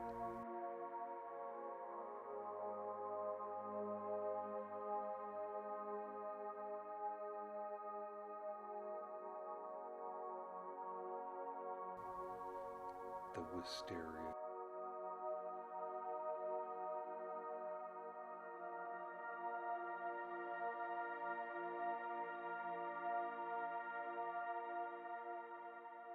Is heavy with dew.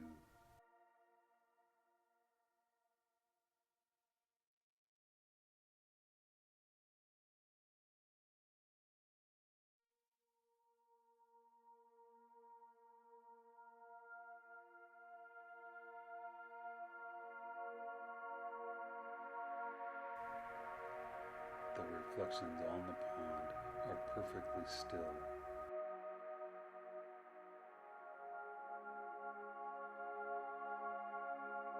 Like a dream without end.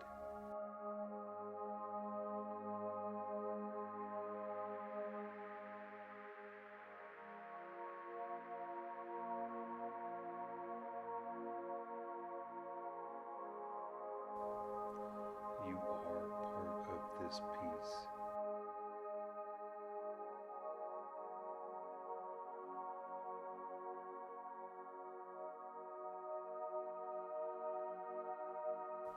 A witness to the beauty that remains.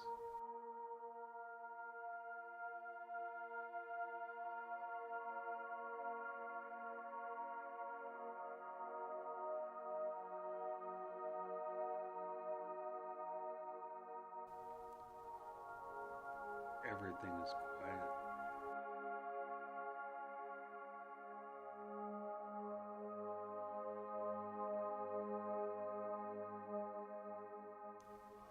Everything is light.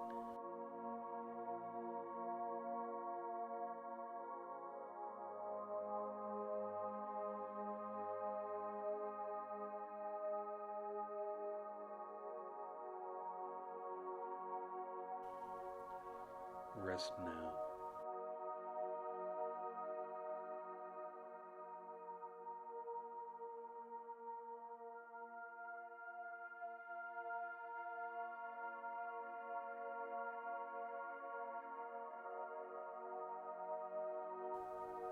In the heart of Giverny.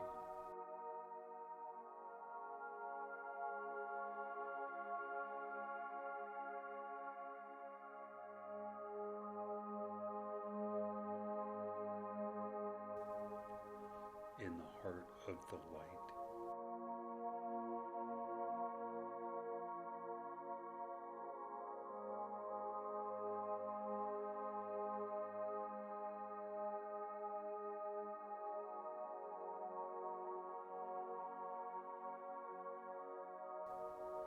In a deep and everlasting sleep.